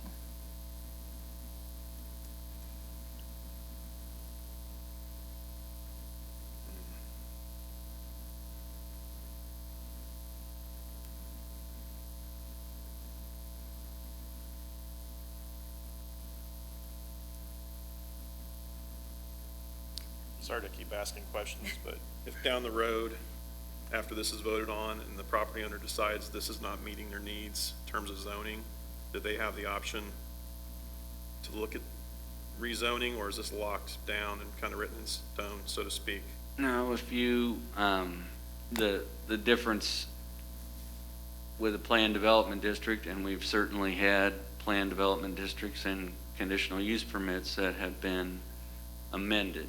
The two sides of the coin are that it requires the filing of an amendment to the planned development district, which can be amended, but it can only be amended following a public hearing by the Planning Commission. So if 6 years from now there's no market, or it doesn't work to have single family, and the developer wants to amend the planned development district to add back the ability to have two-family dwellings, they would have to do that as an amendment to the planned development district.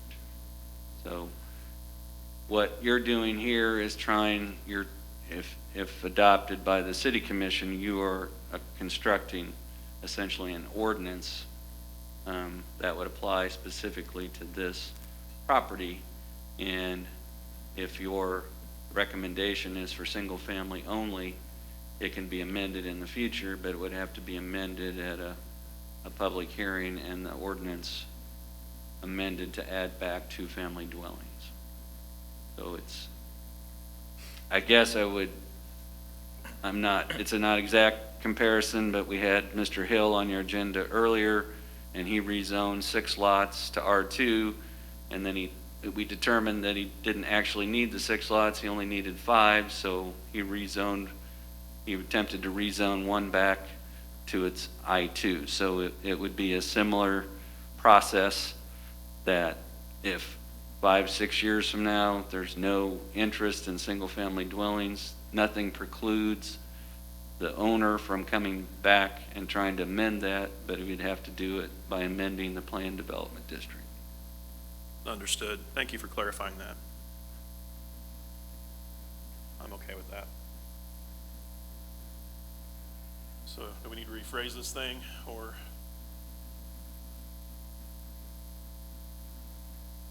do we have a motion ready to be voted on? Well, there's the motion, then you have to determine which conditions you think are appropriate. So is what Mr. Gilmore seemed to be indicating was modifying the language in 1A to just delete all reference to two-family dwellings in phase 2. Correct.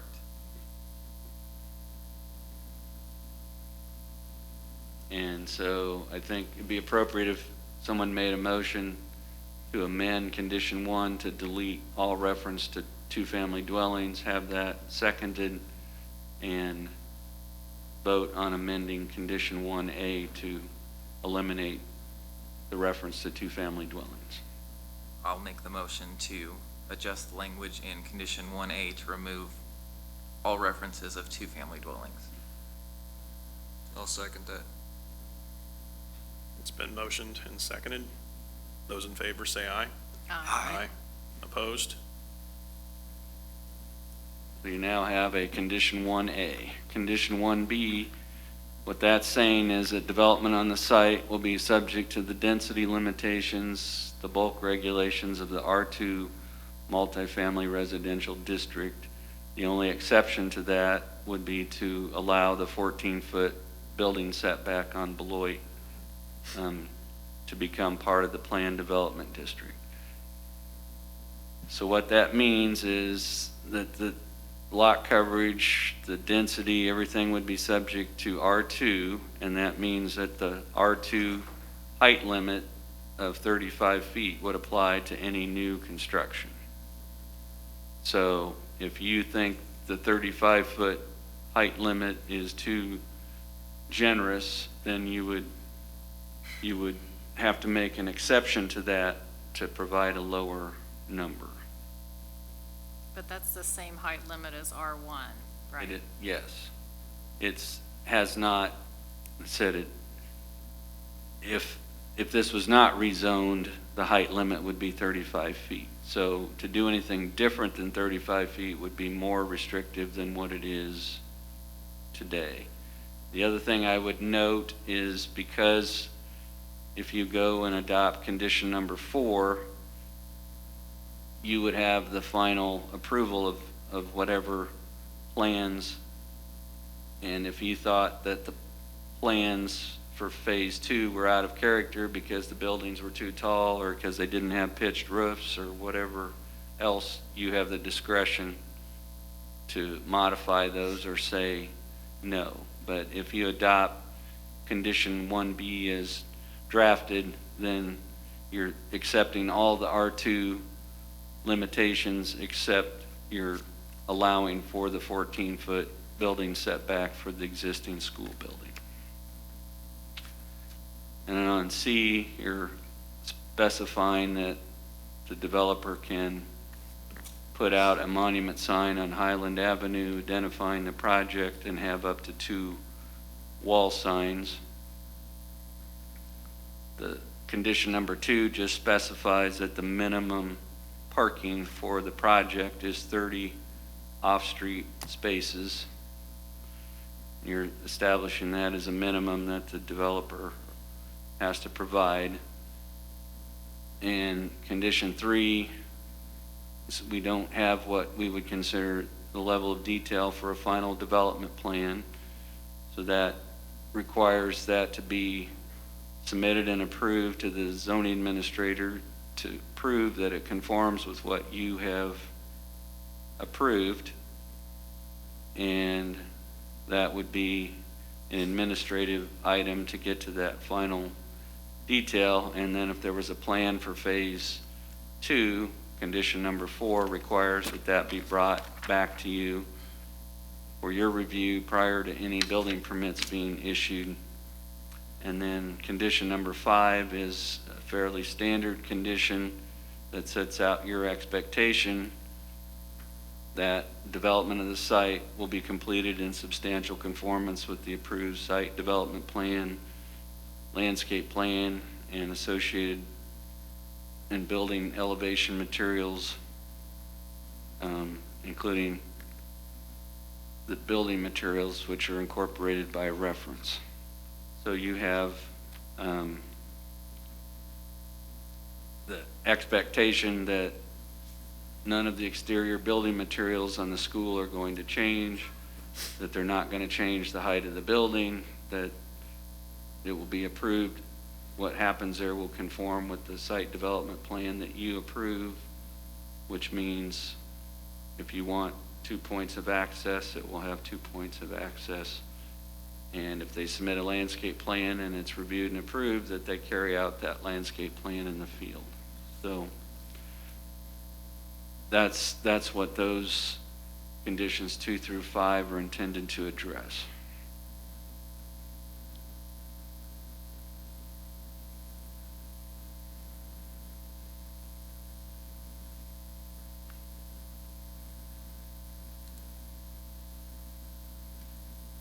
So if we agree with 2 through 5, as well as 1B and 1C, then we would just add an additional condition for the additional access, or would we amend one of these?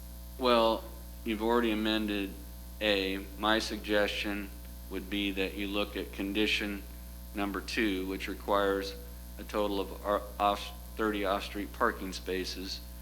And if you want to be more specific, you could amend condition number 2 to specify the location of those parking spaces, and you could amend number 2 to say that the parking lot layout needed to be modified to provide access to both Beloit and Republic.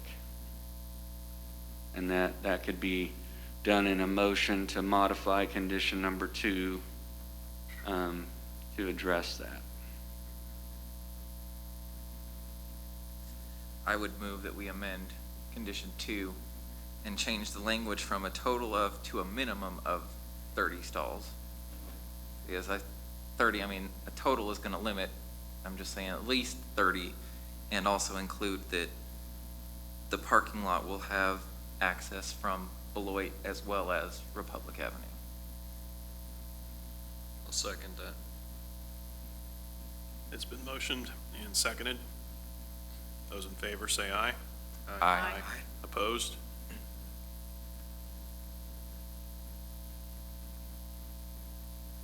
And I also move that we would adopt the rest of the conditions as written on page 15. I'll second that. It's been motioned and seconded. Those in favor say aye. Aye. Opposed? I believe that completes your need for action. So you've amended the wording in condition 1A, you've amended the wording in condition 2, and you've adopted the remaining conditions as drafted. So what you have done is you have recommended approval of the requested zoning change from R1 to PDD R2 and the proposed site development plan for the Lowell School site, subject to the conditions 1 through 5, and with condition A and 1A and condition 2 being amended.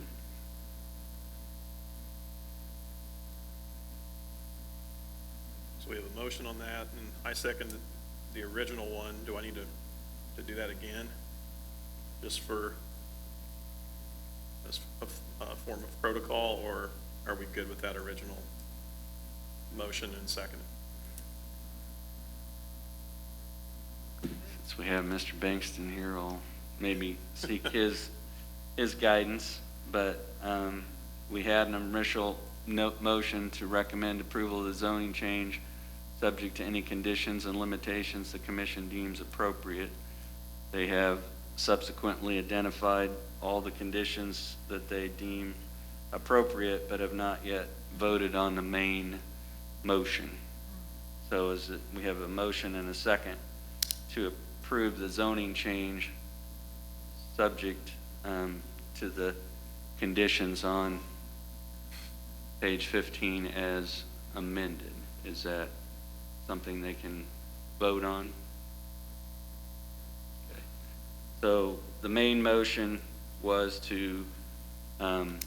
made by Commissioner Gilmore and seconded by Commissioner Linkowitz, and that was to recommend an approval of the requested zoning change from R1 to PDD R2 and the proposed site development plan for Lowell School site, subject to conditions 1 through 5 on page 15, with conditions 1A and condition 2 as amended. So that's the main motion that you would be voting on. Understood. Everybody good on that? Do we want a roll call vote or just do the usual vote? We can do a roll call vote. Commissioner Good? Yes. Commissioner Lang? Yes. Commissioner Linkowitz?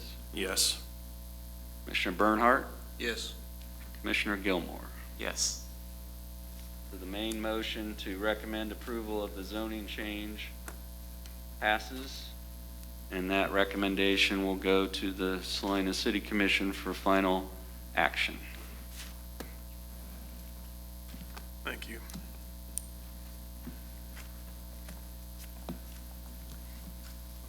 No administrative items or preliminary discussion items? We don't have any of those. Under other business, I just wanted to bring up one item, is that we're not meeting as frequently.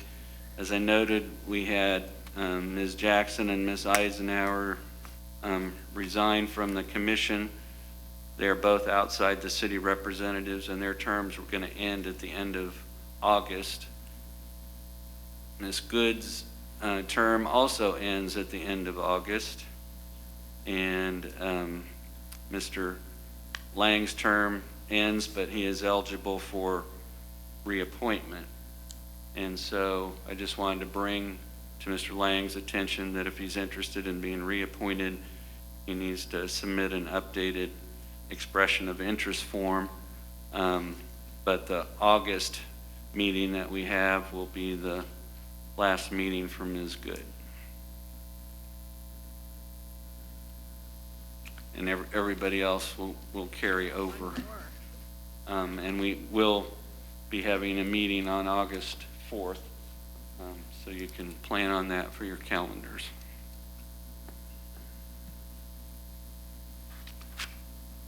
And so that's the only other business we had for you this evening. Okay. And we have the public forum. Anyone? Bueller? So we're good.